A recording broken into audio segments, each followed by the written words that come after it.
আমাদের গ্রামের বাড়িতে অনেক জমি জমা ছিল আর কি, তো সেখান থেকে আর কি আমাদের মেইন ইয়াগুলো আসতো, খরচ টরচ সবকিছু আসতো। তো প্লাস আমার আম্মু জব করতো।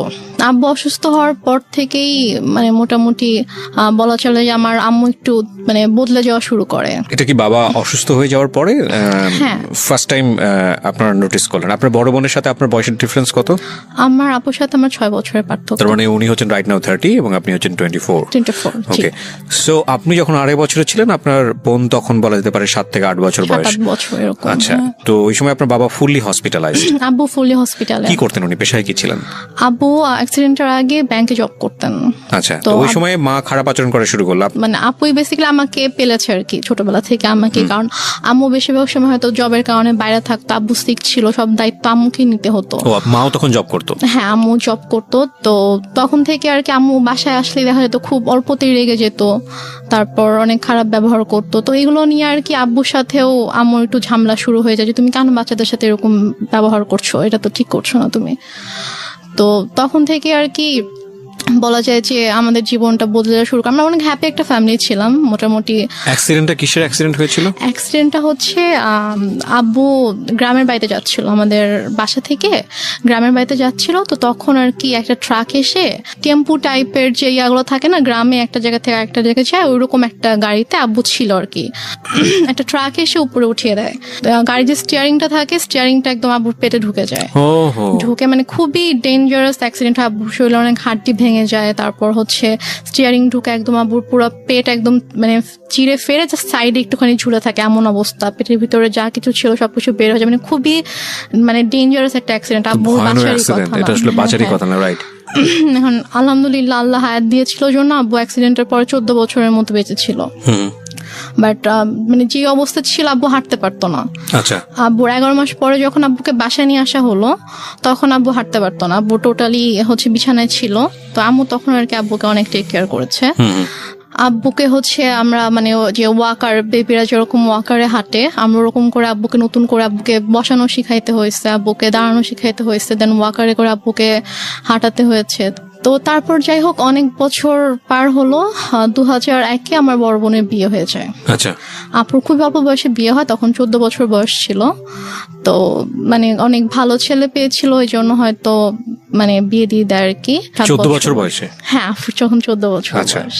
তারপর 2001-এ বিয়ে হয়, তারপর 2005-এ আপু দেশের বাইরে চলে যায় হাজবেন্ডের সঙ্গে। আপুর হাজবেন্ড দেশের বাইরে থাকতো।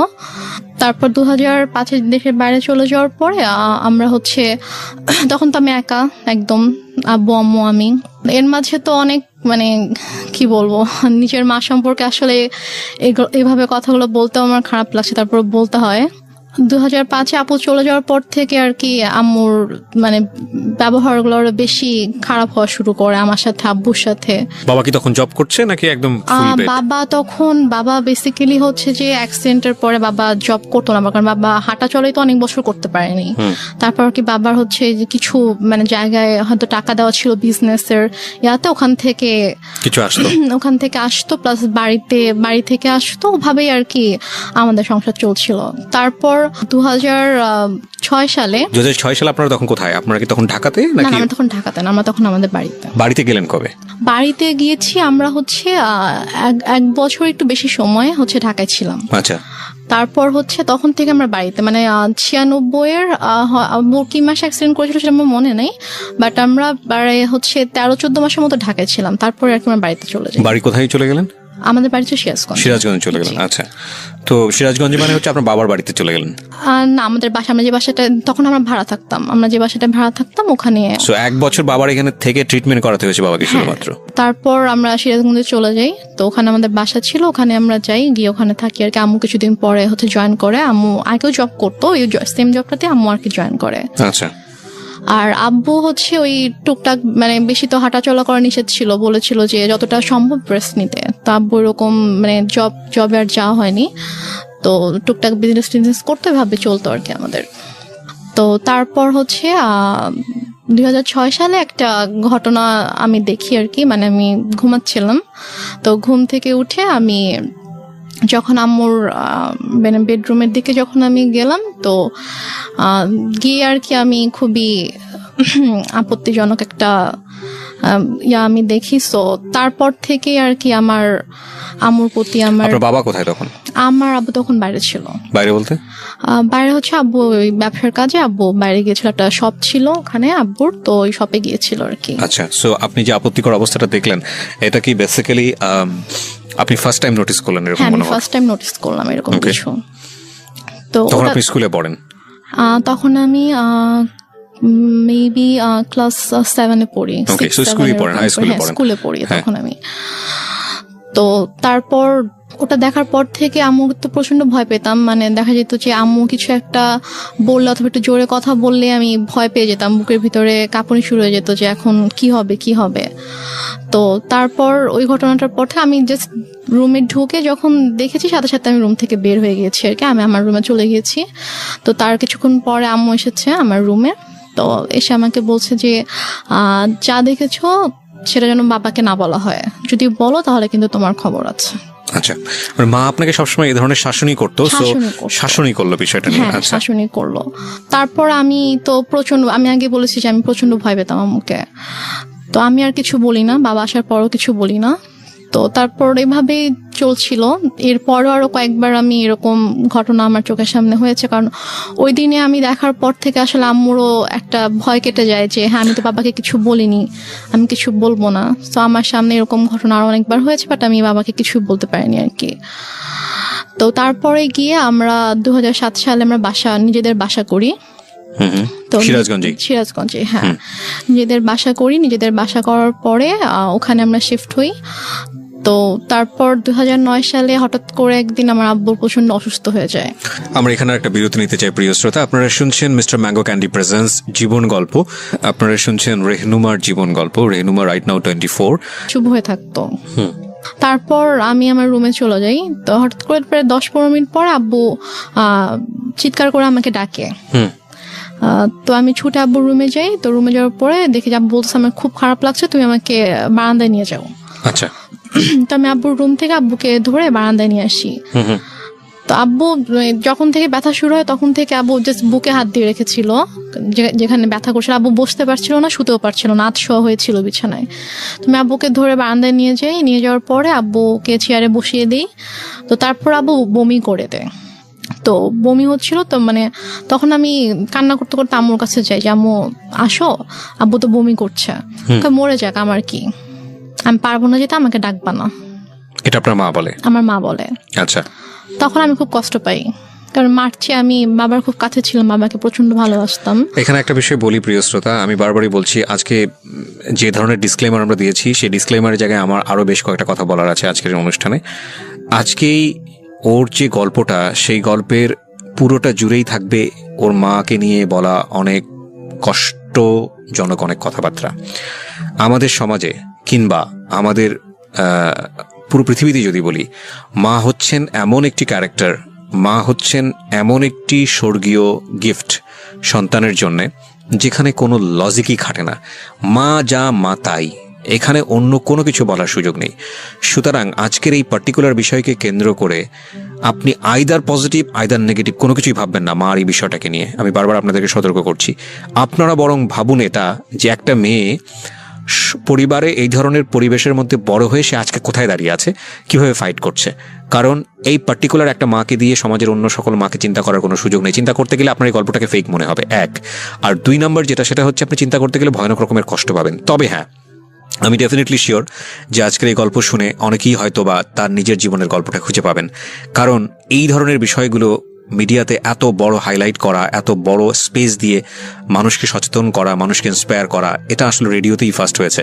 সো সেই জায়গা থেকে আমাদের জন্য এটা অনেক বড় একটা চ্যালেঞ্জ। আমি বারবার ইন্টারাপ্ট করছি আপনাদেরকে এই একটা জিনিস বোঝানোর জন্য, গল্পের ক্যারেক্টারের কোনো পার্টিকুলার বিষয় যেটা আপনার মধ্যে নেগেটিভ কনসিকুয়েন্স তৈরি করে ওটাকে ফোকাস না করে বরং এই মেয়েটার স্ট্রাগলটাকে ফোকাস করবেন প্লিজ। ওকে, হ্যাঁ। তারপর আমি মাকে ডাকতে চাইনি। তো তারপর আব্বু পরপর 3 বার বমি করেছে। তো বমি করার পরে তারপর আব্বুকে নিয়ে আবার রুমে নিয়ে গিয়ে বিছানায় শুয়ে দিলাম। তারপর আব্বু আমাকে মানে হাত জোড় করে মানে আমাকে বলছে যে আমাকে মাফ করে দিও। তা আমি বলছি তুমি এভাবে কেন কথা বলছো? বলছে যে আমি তোমার জন্য কিছুই করতে পারলাম না। মানে আমি তখন এতটাই মানে আমি তো কিছু বুঝতাম না তখন। আমি যদি এখন যদি থাকতাম ওই সিচুয়েশনে, আমি হয়তো বুঝতে পারতাম যে আব্বু হয়তো আর বেশিক্ষণ থাকবে না, এই জন্য ওইভাবে বলছে। বাট তখন আমি বুঝিনি আসলে। তারপর যে এভাবে কথা বলো না বাবা, তুমি ঠিক হয়ে যাবা, ভাই আসবে একটু পরে, তোমাকে হসপিটালে নিয়ে যাবো, তুমি ঠিক হয়ে যাবা, কিছু হবে না। তো তারপর ভাইয়া 5টার দিকে, ভাইয়া মেবি 4টার দিকে বাসা থেকে বের হয়। ওর বাসা থেকে তখন ঝড় বৃষ্টি থেমে গেছে, বাট স্টিল কোথাও অ্যাম্বুলেন্স নেই। তো ভাইয়া হেঁটে হেঁটে রাত 4টায় স্বাভাবিকভাবে একটা ছোট শহরে। কোন ভাইয়া ছিল? ভাইয়া ওই যে আমি বললাম যে একটা কাজিনকে ফোন করছিলাম সে রাত থেকে। 4টা মানে কি ভোর 4টা? ভোর 4টা, হ্যাঁ। তো ভোর 4টায় ভাইয়া বাসা থেকে বের হয়ে যায়, হচ্ছে হসপিটালে যায়, সে কোনোভাবে কোনো অ্যাম্বুলেন্স ম্যানেজ হয় কিনা। এই সময়ের মধ্যে মা আসেনি রুমে? মা একবারও আসেনি। আচ্ছা। পরে একটা রিক্সায় আমি উঠি, আর একটা রিক্সায় বাবাকে নিয়ে ভাইয়া উঠে আব্বুকে হসপিটালে নিয়ে যাই। তো নিয়ে যাওয়ার পরে ওখানকার ডক্টররা চেক করার পরে বলছে যে একটা মাইনর স্ট্রোক হয়েছে। আচ্ছা। বাট যদি সময় মতো আনতে পারতাম হয়তো অবস্থা এখন খুবই মানে একটু ক্রিটিক্যাল হয়ে গেছে। আমরা দেখছি বাট যদি রাতে আনতে পারতেন। জিজ্ঞেস করেছে যে কখন থেকে এরকম হচ্ছে, তো যখন আমি ডিটেল বললাম ডক্টরকে তখন বলছে যে রাতে আনা উচিত ছিল। তো বললাম আসলে রাতে এরকম সিচুয়েশন ছিল না যে আমি হসপিটালে নিয়ে আসবো আব্বুকে।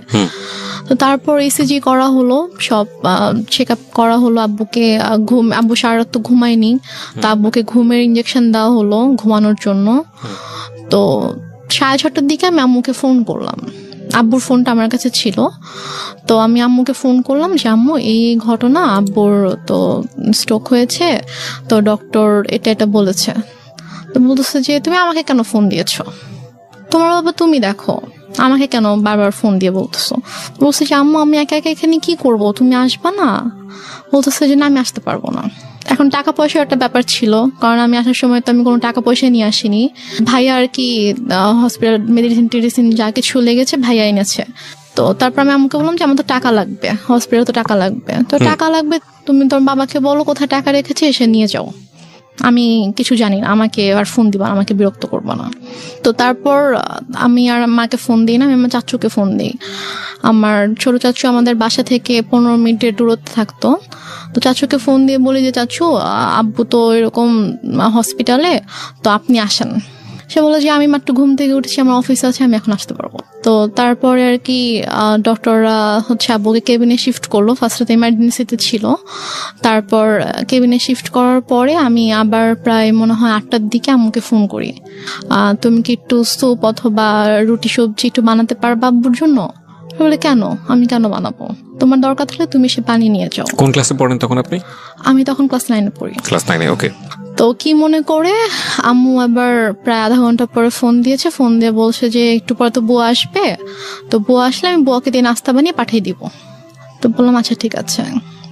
বুয়া আসছে পরে, হয়তো বুয়াকে দিয়ে নাস্তা বানিয়ে আম্মু নিজে এসেছে 9:30টার দিকে। এসে বলতেছে যে নাস্তা দিলাম, এখন আমি যাচ্ছি, আমাকে আর বিরক্ত করবা না, আমাকে আর ফোন দিবা না, কি কর তুমি করো, তোমার বাবার ড্রয়ারে টাকা আছে ওখান থেকে নিয়ে তুমি খরচ করো, আমাকে বিরক্ত করো না তুমি। তারপর ডক্টর বললো যে আব্বুর মোটামুটি অবস্থা ভালো, মানে স্টিল কিন্তু স্যালাইন চলছে। তারপর বললো যে এখন মোটামুটি ভালো আছে। তো আরেকটা কথা বলে রেখে, হসপিটালটা ছিল হচ্ছে আমার চাচির ভাইয়ের আর কি। আচ্ছা। তো ওই আঙ্কেল এসে বললো যে সেই হিসেবে আব্বুর আর কি একটু এক্সট্রা কেয়ার হচ্ছিল।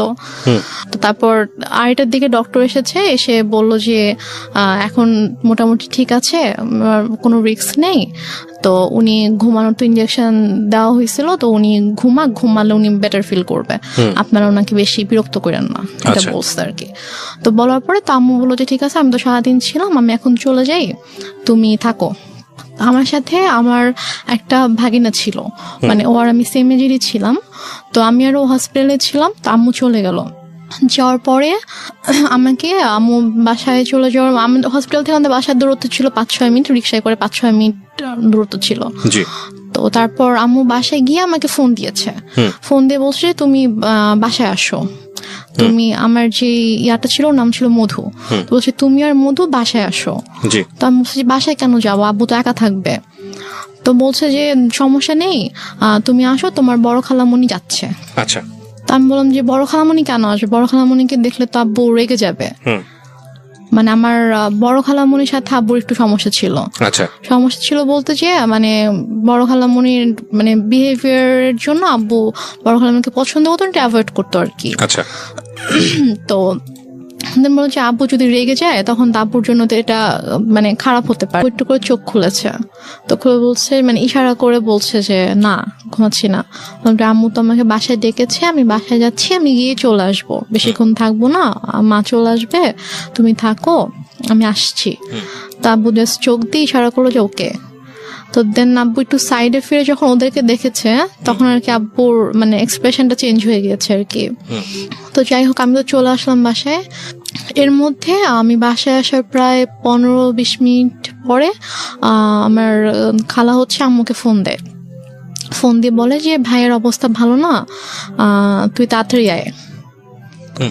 তা আমি শুনে বলতেছি যে আমি তো মাত্র দেখে আসলাম যে আব্বু চুপচাপ শুয়েছিল, আর ডক্টরও বলে গিয়েছে যে এখন ঠিক আছে, তো হঠাৎ করে কেন অসুস্থ হয়ে গেল?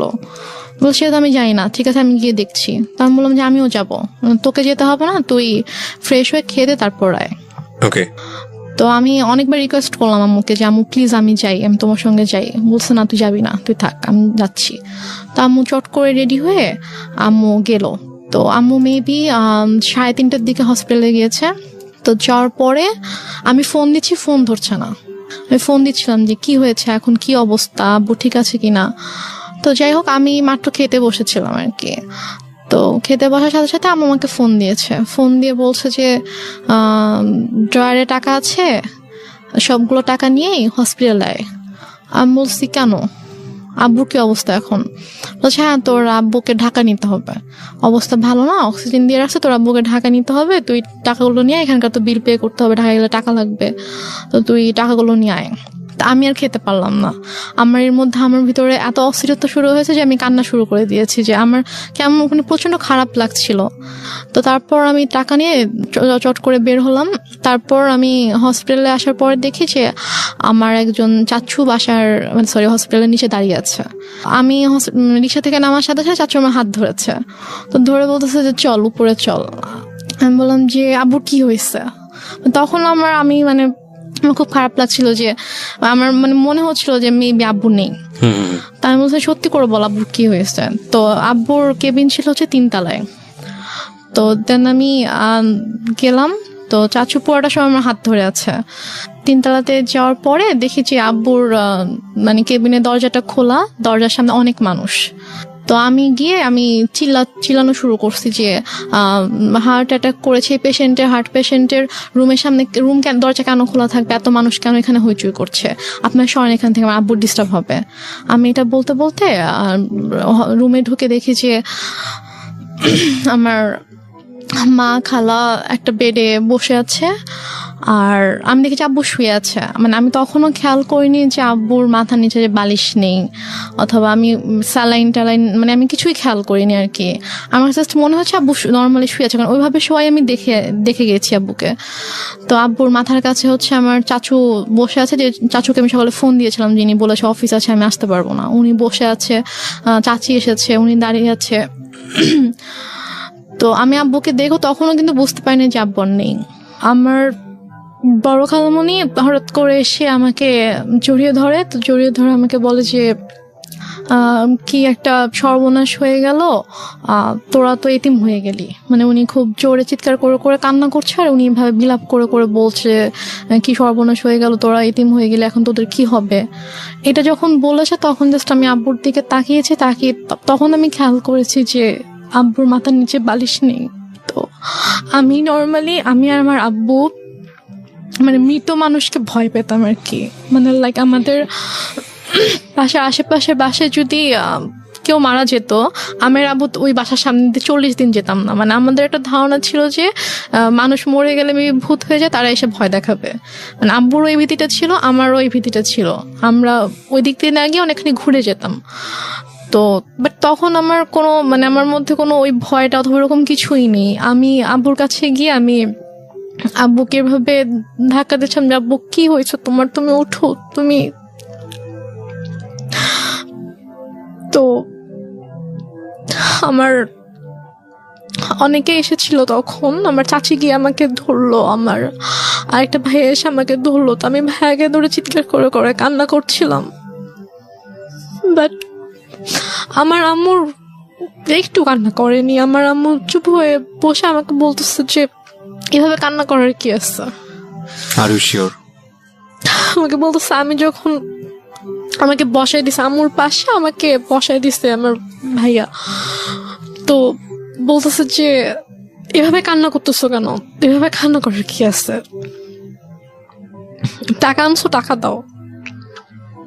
আমি জাস্ট অবাক হয়ে তাকিয়েছিলাম যে মানে সামনের বেডে আব্বু এভাবে পড়ে আছে আর সে আমার সাথে এভাবে কথা বলছে। তারপর আমি অনেকক্ষণ চুপ করে বসেছিলাম। আমার সাথে ব্যাগ ছিল, নিজেই আম্মু ব্যাগটা নিল, নিয়ে যে ভাইয়াটা সকালে আব্বুকে হসপিটালে নিয়ে আসছে ওকে বললো যে যা গিয়ে বিল পে করে হসপিটালে ঝামেলা শেষ করে একটা অ্যাম্বুলেন্স ঠিক কর, নিয়ে যেতে হবে। তো এর মাঝে আমার আপু ফোন করছে। আপু ঘুমায় ছিল, তো ঘুম থেকে উঠতে পরে ভাইয়া যখন বলছে যে আব্বু অসুস্থ হসপিটালে, তুমি আমাকে ফোন করো। আমার পাশে বসে ফোন ধরে বলতেছে যে তোমার আব্বুকে ঢাকায় নিয়ে যাচ্ছি আমরা। না, সেটা হয়তো আপনি ইজিলি ব্যাক করতে পারেন, সেজন্যই সে বলেছে, পরে হয়তো সময় নিয়ে বলবে। আমি বলি এটা কেন বলেছে, আমি শুনলে বুঝতে পারবেন। তো তারপর হসপিটালে আমিও গেলাম ভাইয়ার সাথে ফর্মালিটিস করতে। তো ও টাকা পে করার পরে তো ওদের আব্বুর যেটা ফাইল ছিল, লাইক হচ্ছে সকাল থেকে হচ্ছে যে টেস্ট গুলো হয়েছে, প্রেসক্রিপশন, এগুলোর একটা ফাইল থাকে। তো প্লাস হচ্ছে দুপুরে হচ্ছে ডক্টর রেফার করে দিয়েছিল ঢাকায় যে হসপিটাল ডক্টরের কাছে, মানে সব পেপারসের যে একটা ফাইল ছিল। তো হসপিটাল থেকে নর্মালি বিল পে করার পর ওই ফাইলটা তো দিবে। তো ভাইয়া যখন জিজ্ঞেস করেছে যে ফাইল কোথায়, তখন বলছে যে ফাইল তো এসে নিয়ে গিয়েছে। তো বলছে যে ফাইল কে নিয়ে গিয়েছে, আমরা তো কেউ ফাইল নিইনি। তো বলেছে যে ডক্টর যখন রুমে গিয়েছে, অক্সিজেন যখন দেওয়া হয়েছে পেশেন্টকে, তখন আপনাদের একজন রিলেটিভ এসেছিল, এসে বলেছে যে অমুক কেবিনের অমুকের ফাইলটা ডক্টর চেয়েছে, আমরা তো দিয়ে দিয়েছি। তো উপরে গিয়ে ভাইয়া সবাইকে জিজ্ঞেস করলো ওখানে যারা যারা ছিল, তো সবাই বলতেছে যে না আমি তো নিইনি। তো ফাইলটা যাই হোক পাওয়া গেল না। তারপর অ্যাম্বুলেন্সে করে আব্বুকে আমাদের বাসায় নিয়ে আসা হলো। তো বাসায় নিয়ে আসার সাথে সাথে দেখে যে আম্মু ওদিকে ফোন টোন দিয়ে সব অ্যারেঞ্জমেন্ট করে ফেলেছে যে মানে যত তাড়াতাড়ি পসিবল মাটি দিতে হবে। বাট আপু যখন দেশের বাইরে চলে যায়, তখন আপু এভাবে বলে যায় যে মানে যদি কখনো মানে আব্বু হোক আম্মু হোক কেউ যদি মারা যায়, তাকে রেখে দিবা আমি না আসা পর্যন্ত, আমি আসবো দেখবো তারপর মাটি হবে। আপু এটা বলে গিয়েছিল।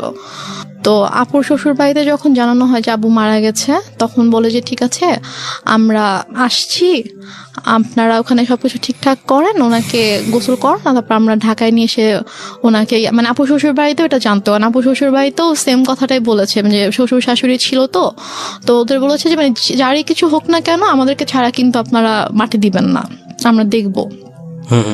তো ওইভাবে আপুর শ্বশুরও ফোন দিয়ে বলে যে ঠিক আছে ভাইজানকে নিয়ে আসতে হবে ঢাকায়, নিয়ে এসে আমি ব্যবস্থা করছি, এখানে বারডেমে সম্ভবত ছিল হিমাগার আছে, তো ওখানে বলো যে ওখানে রাখবো, আমি সব ব্যবস্থা করে আমি আসছি। বলছে না আপনাদের আসতে হবে না, যত তাড়াতাড়ি পসিবল মাটি দিয়ে দিব, মৃত্যু বৃষ্টি আত্মা হচ্ছে কষ্ট পাবে, বেশিক্ষণ রাখা যাবে না। তো বলতেছে যে না, মানে আপুর কথা বলছে যে বৌমা তো বলে গেছে, তা আমাকেও বলে গেছে, তো আমি তো এটা পারবো না, আমি বৌমাকে কি জবাব দিব আপনি যদি মাটি দিয়ে দেন। সে বলতেছে না আপনাদেরও কষ্ট করে, এখন সন্ধ্যা হয়ে গেছে, আপনাদেরও এখন কষ্ট করে আসতে হবে না, আর আপনারা আসলে আসেন, বাট আপনারা আসার আগে আগে মাটি দিয়ে দিব। মানে আম্মু পুরো ক্রেজি হয়ে গিয়েছে মাটি দেওয়ার জন্য। তো আমার চাচুরা ফোন দিয়ে বলতেছে যে আমার আরেকটা চাচা গ্রামের বাড়িতে থাকে, তো আমার চাচা ফোন দিয়ে বলতেছে যে তুমি এখানে নিয়ে আসো, আমাদের পারিবারিক কবরস্থানে মাটি হবে। সে বলতেছে না আমি ওখানে নিব না, ওর এখানেই মাটি হবে। তো এগুলো নিয়ে আম্মু খুবই মানে রীতিমতো ঝগড়া করতেছে অনেক। আম্মু কিন্তু স্টিল মানে এক ফোঁটাও কান্না করেনি, একটুও কান্না করেনি। তো সে আমার চাচার সাথে ফোনে ঝগড়া করতেছে যে না আমি এখানে মাটি দিব, আপনাদের যদি দেখতে ইচ্ছা করে আপনারা এখানে আসেন, এসে দেখে যান। কোনোভাবে রাজি করাতে পারতেছে না যে না পারিবারিক কবরস্থানে তার মাটিটা হবে। ওইদিকে আপু বারবার ফোন করে বলতেছে যে তুমি একটু আব্বুর সাথে কথা বলায় দাও। তো বলছে এখন তো কথা বলতে পারবে না, এখন তো হচ্ছে যে কি অক্সিজেন দিয়ে রাখছে এটা সেটা এগুলো বলতেছে। তো বলছে যে ও আপুকে বলছে যে আমি এখন অ্যাম্বুলেন্সে। তো বলছে ঠিক আছে আব্বু কথা বলতে না পারলেও সমস্যা নেই, তুমি আব্বুর কানের কাছে ফোনটা নাও, আমি আব্বুর সাথে কথা বলে আব্বু বেটার ফিল করবে, আব্বুর ভালো লাগবে আমার ভয়েস শুনলে। সে বলতেছে না এখন না, আমি হসপিটালে যাই তোমার সাথে কথা বলে দিব। তো এভাবে ওদিকে আপুকে এভাবে হ্যান্ডেল করতেছে, তারপর হচ্ছে আমার চাচার সাথে ঝগড়া করতেছে এবং মাটি দেওয়ার জন্য খুবই পাগল হয়ে গেছে। মানে আপনার কথা অনুযায়ী যদি আপনি সবকিছু মেনে নেই তাহলে বলতে হবে যে সে এককভাবে সিদ্ধান্ত নিচ্ছে, একটা স্বেচ্ছাচারী আচরণ যেটাকে বলে, সে কারো কথাই শুনছে না। লাইক একজন মহিলার যে হাজবেন্ড মারা গেলে তার যেরকম বিহেভিয়ার থাকা উচিত ওরকম কিছু ছিল না আমার মাঝে। অনেক বেশি ডেসপারেট ছিল to establish her decision. Yeah exactly. Okay, তো তারপর সবাই বুঝায় যে এরকম করার কিছু নেই, আপনি একটু শান্ত হন, যেহেতু তার বাবা মা ভাই সবার কবর ওখানে, সো ওনার ভাইরাও চাচ্ছে ওনাদের কথাটা আপনাকে মানতে হবে। তো সবাই বুঝানোর পরে গিয়ে উনি আর কি বলে আচ্ছা ঠিক আছে। দেন আব্বুকে গোসল করানো হয়, করানোর পরে রাত 8টার দিকে সম্ভবত অথবা 8টার পরে আব্বুকে একটা ট্রাক নিয়ে আসা হয়। মানে আমাদের বাসা থেকে আমার দাদুর যে গ্রাম 1 ঘন্টার দূরত্ব ছিল আর কি। তো ওখানে তারপর আমরা যাওয়ার জন্য মাইক্রো ট্রাক সবকিছু অ্যারেঞ্জ করা হয়। তো আমি বলি যে আমি যাবো, বলেন তোমাকে যেতে হবে না, আমাকে বাসায় রাখে। আমার বাসায় আমার ছোট খালামুনি ছিল, আরো কে ছিল, তো ওদের কাছে আমাকে রেখে যায়। রেখে আম্মু চলে যায় ওদের সাথে গ্রামের বাড়িতে মাটি দেওয়ার জন্য। আচ্ছা, মাটি দিয়ে রাতের 12:30 পৌনে 1টার দিকে চলে আসে, সবাই আবার ব্যাক করে আর কি। স্টিল আপুর সাথে সে কথা বলতেছে যে বাবা বেঁচে আছে, বাবা হসপিটালে। আপু বারবার ফোন দিয়ে বলছে যে কথা বলায় দাও। সে মানে বলাচ্ছে না আর কি। তো দেন মেবি 12:30 পৌনে 1টার দিকে আসলো বাসায়। তো আসার পরে তখন গিয়ে আপু শাশুড়িকে বলেছে যে আপনাদের আসতে হবে না, আমি যেহেতু মাটি দিয়ে দিয়েছি তাড়াতাড়ি, তো আপনারা সকালে আসেন, রিল্যাক্সে সকালে আসেন, এখন আসতে হবে না। তো তারপর ওরাও আসলো না। তো তারপর আপুকে আমাদের সময় সকাল 5:30টার দিকে আপুকে ফোন দিয়েছে, ভাইয়াকে ফোন দিয়ে তো আপু কলেজে ছিল, ভাইয়াকেও কিন্তু জানায়নি। তো 5:30টার দিকে ভাইয়াকে ফোন দিয়ে বলছে যে তোমার আব্বা তো মারা গেছে। তো বলছে যে মানে কি, আপনি তো একটু আগেও বলছেন, মানে রাতের বেলাও যখন কথা হয়েছে তখনও তো আপনি বলছেন যে আব্বা ঢাকায় হসপিটালে, এখন মারা গেছে, মানে আপনি কি বলতেছেন এগুলা? ভাইয়া বিশ্বাস করতে পারতেছে না। তো বলতেছে যে হ্যাঁ এরকম মারা গেছে, মাটি দিয়ে আসছি, ডিটেল বললো আর কি। তো তাহলে আপনি কেন বিকেল থেকে বলছেন যে আপনি আব্বুকে ঢাকায় নিয়ে আসতেছেন, এগুলো কেন বলছেন, মিথ্যা কথা কেন বলছেন? পরে বলে যে তারপর বলছে যে আপনাদেরকে তো বলা হয়েছে যে কেউ মারা গেলে রাখতে, আমরা দেখবো তারপর মাটি হবে, তো আপনি কেন মাটি দিয়ে দিলেন? ভাই আম্মুর সাথে এভাবে কথা বলতেছিল। তো বলতেছে যে আমার ইচ্ছা হয়েছে আমি দিচ্ছি। এটা আপনার মা বলছে? আমার মা বলছে যে আমার ইচ্ছা হয়েছে আমি দিচ্ছি, এখন তো কিছু করার নাই। আপুর কথা বলছে যে ওকে জানাও, ও কোথায়? তো বলছে ঠিক আছে, ওকে আপনার জানাইতে হবে না, আমি ওকে জানাচ্ছি, আমি আমার ওয়েতে ওকে জানাবো। তো তারপর আপু কলেজে ছিল। তো আপু কলেজ থেকে আসার পর এর মধ্যে বাসায় হচ্ছে আপুর কিছু ফ্রেন্ডকে ভাইয়া ডাকে, ওরা সবাই আসে। তো আপু বাসায় এসে দেখে আপুর ফ্রেন্ডরা বাসায়, ভাইয়া বাসায়। তো আপু বলে যে কি হয়েছে তোমরা হঠাৎ করে বাসায় না জানিয়ে? তো বলে আসলাম আর কি। তো ওরা অনেক খাবার টাবার রান্না করে আনছে, তো আনার পর আপুকে খাওয়ানোর পরে তারপর আপুকে বলছে যে এরকম আব্বু তো মারা গেছে। তখন আপু খুব শক, যে মানে কি, আমাকে তো বলা হয়েছে যে আব্বু হসপিটাল, আব্বু ঢাকায়, তাহলে আম্মু কেন মিথ্যা কথা বলছে? দেন আপু আম্মুকে ফোন করে বলে যে তুমি কেন মিথ্যা বললা, যাই হোক অনেক কথা। তো আম্মু বলে যে এরকম মৃত মানুষকে রাখতে হয় না, কষ্ট পায়, এগুলো নিয়ে আর কি অনেক ইয়া হয়। বাট তখনও আমি বুঝতে পারিনি যে আসলে ব্যাপারটা কি হয়েছে। তো এর মাঝে কথা ওঠে আব্বুর এই ফাইলটা নিয়ে। এটা নিয়ে যখন কথা ওঠে যে ওই ফাইলটা কোথায়, আমার বড় খালার ছেলে হচ্ছে ডাক্তার। তো ভাইয়া এসে বলে যে আমি রিপোর্টস গুলো দেখবো, আমার কাছে মনে হচ্ছে যে ডাক্তারদের কোনো একটা অবহেলার কারণে, তো ভুল কোনো কিছুর কারণে এরকম ভাবে খালু মারা গেছে, কিন্তু ফাইলটা মিসিং। হ্যাঁ, তো এই জন্য ওরা হসপিটাল থেকে ফাইলটা মানে মিসিং করে দিয়েছে। আমরা একটা বিষয় একটু বলি প্রিয় শ্রোতা, আজকের এই গল্পটা একটু যে জায়গাটা এখন দাঁড়িয়ে আছে সেটা সামনের দিকে গিয়ে পুরোপুরি অন্যদিকে মন নেবে, because I know the story. এবং এইটুকুতে যদি নাটক বা সিনেমার গল্পের জায়গায় আপনি চিন্তা করেন, তাহলে একজন ব্যক্তি যে ভিলেনের ভূমিকায় চলে এসছে। কিন্তু আমরা যেহেতু এখানে জীবন গল্প প্রচার করি, আমরা সবসময় একটা কথা বলি, প্রত্যেকটা মানুষই আমাদের এই অনুষ্ঠানের প্রেক্ষাপট থেকে রেসপেক্টেবল। দেখুন, ওই মানুষটাকে যদি আজকে রেহনুমা যে জায়গাটায় বসে আছে সেখানে বসানো যায়, সে তার জায়গা থেকে হয়তো বিষয়গুলোকে অন্যভাবে ব্যাখ্যা দাঁড় করানোর চেষ্টা করবে। এবং রেহনুমা যে কথাগুলো বলছে এখানে, সেগুলোকে একেবারে টাইম মেশিনে গিয়ে ওই সময়ে বসে ঘুরে দেখে প্রুফ করার কোনো সুযোগ নাই। সে কারণে আমরা একেবারে সারেন্ডার করি এই জায়গাটাতে, this is not investigative show. But কিছু বিষয় আছে যেগুলো আমরা আমাদের সামাজিকতার জায়গা থেকে জানি, যে একজন সন্তান কখন মার এগেনস্টে গিয়ে কমপ্লেইন করে, কিংবা মা কখন সন্তানের এগেনস্টে বলতে বাধ্য হয়, কারণ পৃথিবীর সবচাইতে মধুরতম সম্পর্ক হচ্ছে এই জায়গাটি। সুতরাং ওই জায়গাটির প্রতি আজকের এই অনুষ্ঠান শুনে রেসপেক্ট কমুক, এটা আমাদের উদ্দেশ্য নয়। আমরা বরং রেহনুমার মাকে সম্মান জানাই। আমাদের মার জায়গাটি থেকে যে ধরনের রেসপেক্ট আছে প্রত্যেকটা মায়ের প্রতি, রেহনুমার মায়ের প্রতিও আমাদের ঠিক সেই রেসপেক্টটাই থাকছে।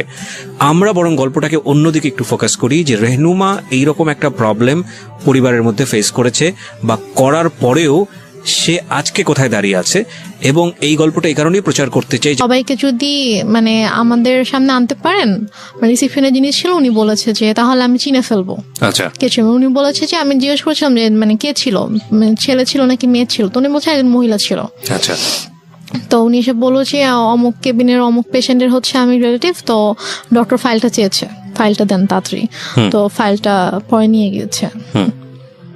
তো যাই হোক, তো তারপর এটা নিয়ে আর কোনো ইয়া হয়নি। আম্মুকে যখন বললাম যে চলো তাহলে আমরা সবাইকে নিয়ে যাই ওখানে যেদিন ছিল, বলতেছে যে না, আমরাই তো ছিলাম, আমরা তো কেউ যাই নাই। তা বলছে যেতে সমস্যা কোথায়, চলো। আমি বলছেন আমি যাবো না। এটা নিয়ে এক পর্যায়ে আমার সাথে অনেক বড়ই সিন ক্রিয়েট হয়েছে, অনেক কথা কাটাকাটি হয়েছে। ভাইয়াও বলেছে যে খালা চলো, কি সমস্যা? তো সে বলছেন আমি যাবো না। তো ওই হসপিটাল মূলত ছিল যে আমাদের ফ্যামিলি ডক্টর যেটা থাকে, তো ডক্টর এখানকার ছিল, আমাদের কিছু হইলে আমরা ওই হসপিটালতে যেতাম আর কি। তো তারপর থেকে আমার ওই হসপিটালে যায় না। আচ্ছা, মানে কোনো প্রবলেম হলে আর ওই হসপিটালে যায় না। সে ডক্টর চেঞ্জ করে ফেলছে, হসপিটাল চেঞ্জ করে ফেলছে। তো তারপর যাই হোক, এটা নিয়ে আর কোনো কথা কাটাকাটি হয়নি, কিছু হয়নি, শেষ হয়ে গেল ব্যাপারটা। তো তারপর থেকে আব্বু মারা গেল হচ্ছে মে মাসে। সেপ্টেম্বর মাস থেকে হঠাৎ করে আম্মুর কি হলো, সে আমাকে বলছে যে তোমাকে বিয়ে দিয়ে দিব। আমি তো বিয়ে করব না, আমি তো অনেক ছোট আছে। আমি তখন 9-এ পড়ি। তো আমি বলেছি আমি তো বিয়ে করব না। তো বলেছে যে না, তোমাকে বিয়ে করতে হবে। আমি বলেছি যে কেন? তোমার দায়িত্ব আমি নিতে পারতেছি না। একটু একটা মিনিট, মানে টু বি অনেস্ট, যে জিনিসটা আমার জানার আছে সেটা হচ্ছে যে আপনি তো মোটামুটি গল্পের যে গ্রাফটা মেনটেন করছেন, তাতে বোঝাই যাচ্ছে যে আপনার সঙ্গে আপনার মায়ের একটা সম্পর্ক, এই সম্পর্কটা স্বাভাবিক সম্পর্ক ছিল না। এটা একটা বৈরী সম্পর্ক। এবং আপনার বোন চলে গেল কানাডাতে, আপনারা 2 বোন, বাবা তো মারাই গেল, এবং ইন দ্য মিনটাইম আপনারা সিরাজগঞ্জে বাড়ি করেছেন। তার মানে ওই বাড়ি বলতে আপনারা কয়টা, আপনার পুরো একটা ফ্ল্যাটে আপনি এবং আপনার মা, এবং আপনি তখন ক্লাস 9-এ পড়ছেন। 2-3টা বিষয় এখানে নোট করার মতো প্রিয় শ্রোতা। একটা হচ্ছে যে ওর মার বয়সও কিন্তু তখন অনেক অল্প বয়স, 1। 2 নম্বর হচ্ছে যে মা সাথে সন্তানের সম্পর্কটা স্বাভাবিক না, এবং শুধু ওর সাথে না, ওর কথা অনুযায়ী ওর বড় বোনের সঙ্গে স্বাভাবিক না। এবং ও যে বিষয়গুলো দেখেছে সেটার পরে ওর সাথে ওর মার একটা সম্পর্কে ভীষণ রকম দূরত্ব তৈরি হয়েছে মানসিকভাবে, সেটাই স্বাভাবিক। অ্যান্ড সবচেয়ে বড় ইম্পর্টেন্ট যে বিষয়টা সেটা হলো যে ও ক্লাস 9-এ পড়ে, তার মানে হচ্ছে তখন ওর বয়ঃসন্ধিকাল চলছে। সো বয়ঃসন্ধিকালটা হচ্ছে কোনো ছেলে এবং কোনো মেয়ের জন্য সবচেয়ে ডেঞ্জারাস টাইম। ওই সময়টাতে রাতারাতি দেখবেন একটা ছেলে এবং একটা মেয়ের মধ্যে বেশ কিছু জিনিসের পরিবর্তন আসে, শারীরিক পরিবর্তনের পাশাপাশি ভয়ঙ্করভাবে মানসিক পরিবর্তন আসে। এবং এই জন্যই দেখবেন যে ক্লাস 7-8-এ চলে গেলে হঠাৎ করে ছেলেরা কিংবা মেয়েরা ধাম করে বড় হয়ে যায়।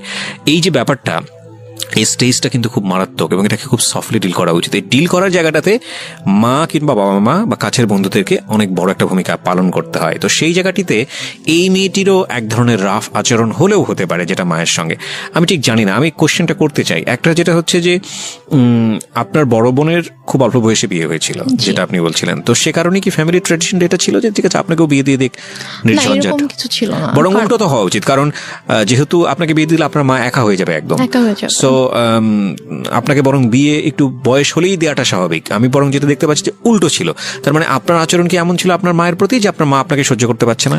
এরকম কিছু ছিল না, কারণ আমি প্রথম থেকে বলে আসছি যে আম্মুকে দেখে প্রচন্ড ভয় পেতাম। ধর আম্মু কোনো কিছু নিয়ে যদি কোনো কিছু বলতো একদম মানে চুপ হয়ে যেতাম, কখনো যে তর্ক করা অথবা ওইভাবে ঝগড়া করা এরকম কিছু, অথবা উল্টে পাল্টা কোনো জবাব দেওয়া এরকম কখনোই কিছু ছিল না। ওই কয়েকটা মাস আমার মানে এমন কেটেছে যে আব্বুর জন্য, আব্বুকে এত বেশি মিস করতাম এবং ওই রাতটার কথা মনে পড়ে। এই যে ফিলিংসটা নিয়ে যদি আরেকটা মানুষ আপনার পাশে দাঁড়াতো তাহলে মনে হতো যে না এই মানুষটা আমার কাছের মানুষ, যেটা আপনার মার কাছ থেকে আসার কথা ছিল। আপনার কথা অনুযায়ী আপনার মা ওই সময়টাতে খুবই স্বাভাবিক ছিলেন, তার মানে ওইটা আপনার কাছে আরো বেশি কষ্টদায়ক মনে হচ্ছিল। বলুন তারপর। যারা এসেছে তারাই কিন্তু আমাকে সান্ত্বনা দিয়েছে, বাট আমার মার থেকে আমি কোনো সান্ত্বনা পাইনি। তো আমি আসলে অনেক বেশি মানে একা হয়ে গিয়েছিলাম। তো সেই একাকিত্ব থেকে আমি আর কি ঘুমাতাম না। তো যাই হোক, তো সেপ্টেম্বরের দিকে হঠাৎ করে আম্মু একদিন আমাকে বলে যে দেখো আমার অনেক ঝামেলা হচ্ছে। ব্যাপারটা এরকম না যে আম্মু আমার দায়িত্ব নিতে পারছে না যে আমার জন্য আম্মুর খরচ হচ্ছে, আমার খরচ কিন্তু আপুই পাঠাতো। তো সে আমাকে বলছে যে না আমি তোমাকে রাখতে পারবো না, আমি তোমার দায়িত্ব নিতে পারছি না, তোমাকে বিয়ে দিয়ে দিব। তা আমি ঠিক আছে, আমি আপুর সাথে কথা বলতে চাই, তোমার যদি খুব বেশি সমস্যা হয় তাহলে আমি আপুকে বলি, আপু আমাকে হোস্টেলে পাঠিয়ে দিক। আচ্ছা। তো বলেছে না আপুকে বলা যাবে না। তো এটা নিয়ে অনেক আম্মুর সাথে মোটামুটি একটু চলছিল যে আম্মু অনেকভাবে অনেককে দিয়ে বুঝাচ্ছিল আমাকে, লাইক আমার ফ্রেন্ডের আম্মুকে নিয়ে এসে। আপনার মধ্যে এমন কোনো আচরণ কি ছিল যেটা মা নোটিস করেছে যে বিয়ে দিয়ে দিলেই আমি সেফ জোনে চলে যাই? আমার মধ্যে আচরণ বলতে আমি তো বাসা থেকে বের হতাম না। মেল ফ্রেন্ডের সঙ্গে টাইম পাস করা, যেহেতু বাবা নাই সো ডেসপারেটলি মাকে অ্যাভয়েড করে অন্য কোনো দিকে যাওয়া? না আমার ওরকম কোনো মেল ফ্রেন্ড ছিল না যাদের সাথে হয়তো আমি বাইরে, আমি গার্লস স্কুলে পড়তাম, তো আমার ওরকম মেল কোনো ফ্রেন্ড ছিল না। তো আমার যা ফ্রেন্ড ছিল, আমার যে বেস্ট ফ্রেন্ড ছিল ও আমাদের বাসারই ছিল আর কি।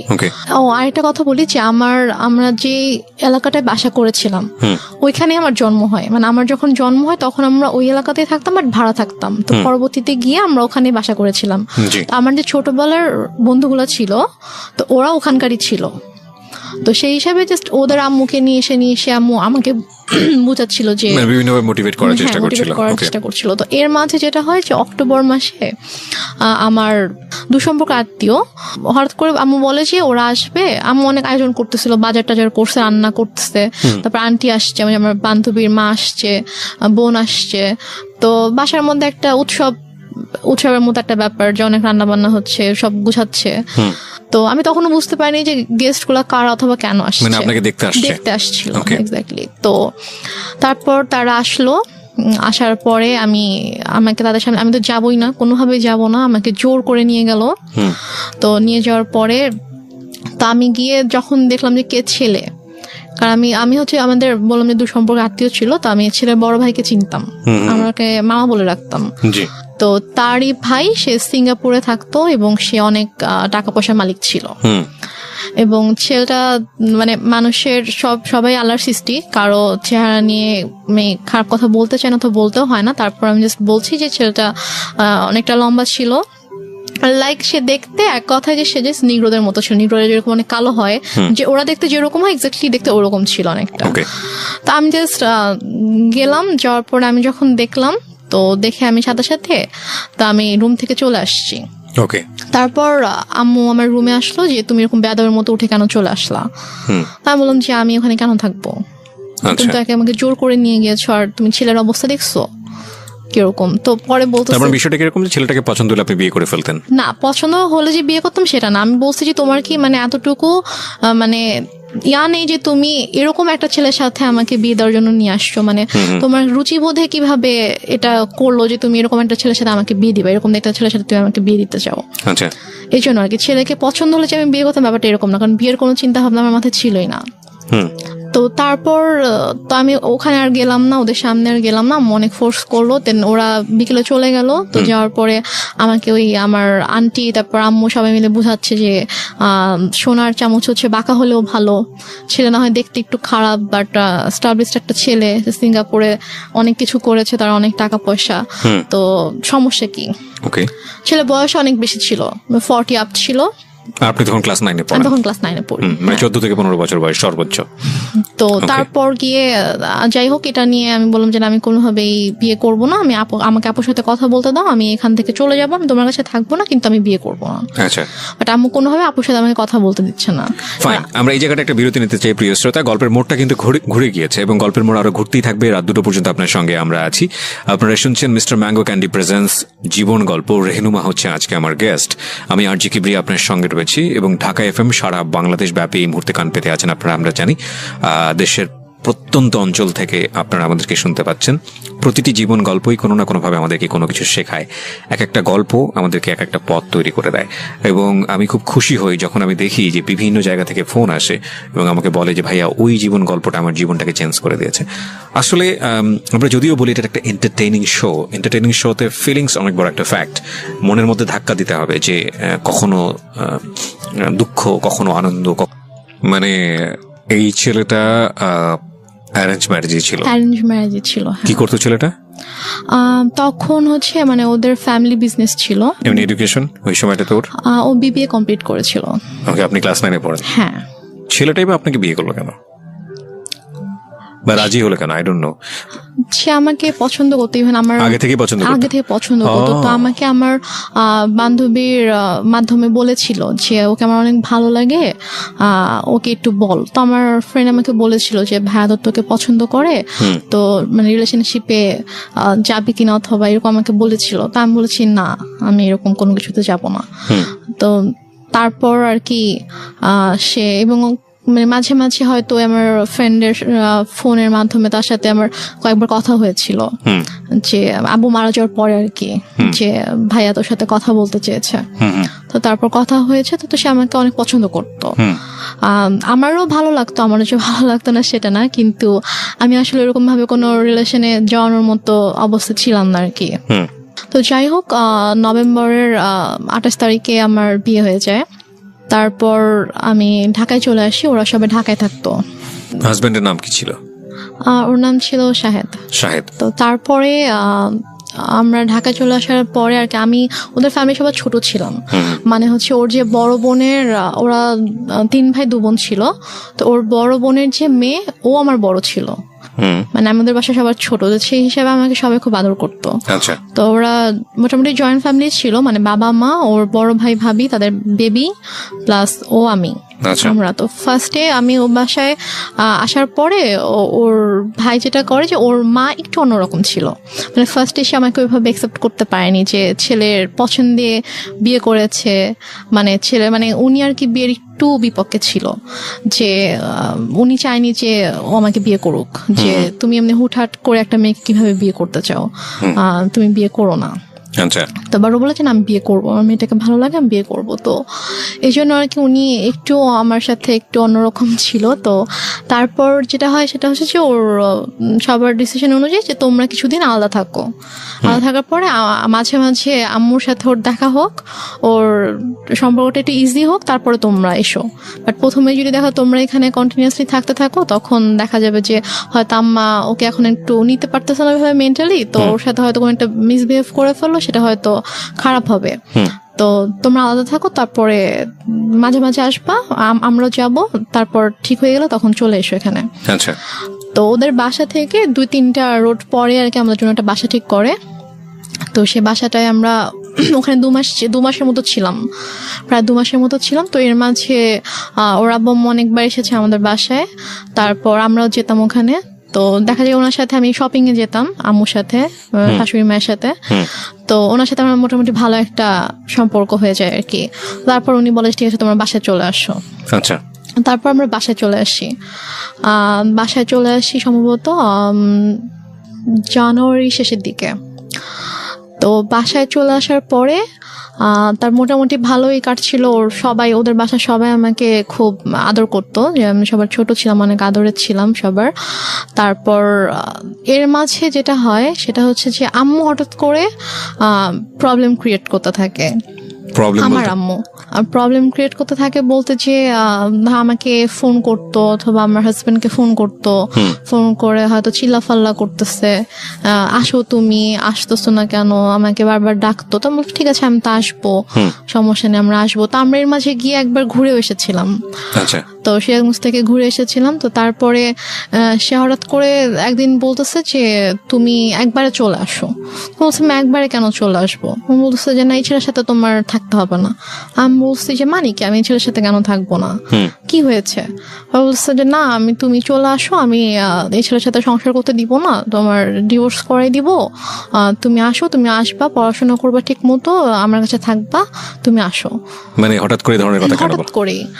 তা আমি তখন বললাম যে আম্মু, তুমি নিজেই তো আমাকে বিয়ে দিয়েছো, তুমি নিজেই তো রাখতে চাওনি আমাকে, তাহলে এখন যেহেতু আমার একজনের সাথে বিয়ে হয়েছে, আমি এখানে সাথে একটা ফ্যামিলির সাথে আমি অ্যাড হয়েছি, এবং তার সাথে আমার ধীরে ধীরে ওরকম ভালো একটা বন্ডিং তৈরি হয়ে গিয়েছে, ওর ফ্যামিলি সবার সাথে আমার একটা ভালো বন্ডিং তৈরি হয়েছে, এখন তো তুমি এটা বলতে পারো না। তো সে আমাকে নানাভাবে ফোর্স করতে থাকে। তো সে এর মাঝে সে যেটা করে, সে সিরাজগঞ্জ থেকে ঢাকায় আসে। তো ঢাকায় এসে সে আমার শ্বশুর বাড়িতে অনেক মানে হাঙ্গামা ক্রিয়েট করে ফেলে। লাইক সে এসে চিল্লি করতেছে যে আমার মেয়েকে আমি নিয়ে যাব, তোমরা কেন আটকে রাখছো, তোমরা আমার মেয়ের ব্রেন ওয়াশ করছো, আমার মেয়েকে নিয়ে যেতে দাও, আমার ছোট মেয়ে, বাচ্চা মেয়ে, আমি ওকে তোমাদের কাছে রাখবো না, এগুলো বলতে থাকে। আমি তো যাব না, আমাকে অনেক ফোর্স করতে থাকে, তুই চল, আমার হাত ধরে টেনে বাসা থেকেও বের করে নিয়ে যায়, মানে দরজা খুলে আমাকে বাইরেও বের করে নিয়ে যায় যে তুই চল, তোকে আমি এখানে থাকতে দিব না। তারপর গিয়ে আমার শাশুড়ি, তারপর আমার যা, ওরা গিয়ে আর কি আমাকে নিয়ে আসে যে আন্টি এরকম করেন না, আর বসেন শান্তভাবে আমরা কথা বলি। তো সে কোনোভাবে শান্ত হয় না, সে জাস্ট একটাই কথা, আমার মেয়েকে আমি রাখবো না। তারপর সে বলে যে আমরা তো ওকে যেতে দিব না। তো সে অনেক তর্কাতর্কির পরে সে রাগ করে বাসা থেকে বের হয়ে যায়। বেরোর সময় বলে যায় যে এনি হাও আমি আমার মেয়েকে নিয়ে যাব। দেখো একটা কথা বলি রেহনুমা, আমি তুমি করে বলে ফেললাম কারণ তুমি আমার বয়সে অনেক জুনিয়র হবা। একটা যেটা হচ্ছে যে গল্প না বিশ্বাস করার জন্য একটা মজবুত ভিত্তির প্রয়োজন হয়। একটা হচ্ছে যে তোমার মা নিজেই ইন্সপায়ার হয়ে বিয়ে দিচ্ছে। বিয়ের কয় মাসের পরের এই ঘটনা? বিয়ের হচ্ছে 3 মাস পর। বিয়ের 3 মাসের মধ্যে এমন কি ঘটলো যে সেখান থেকে আবার তোমাকে নিয়ে আসতে চাচ্ছে? আমি মানে গল্পটা তো বিশ্বাস করতে হবে সামহাও। এটা ভাই আমি কথা বলতে থাকলে আপনি যখন আমার পুরো গল্পটা শুনবেন তখন আমি হয়তো বুঝতে পারবো, শেষ পর্যন্ত যখন আপনি শুনবেন তখন আপনি বুঝতে পারবেন যে প্রথম থেকে শেষ পর্যন্ত, মানে আমার বাবার মৃত্যু থেকে একদম আমার শেষ পর্যন্ত, আজকের দিন পর্যন্ত কি ঘটেছে, কেন ঘটেছে, এটা আপনি নিজেই বুঝতে পারবেন। ফাইন। সো প্রিয় শ্রোতা, আমার মনে হয় একটু ধৈর্য ধরে আপনারা শুনুন। ওকে, বল।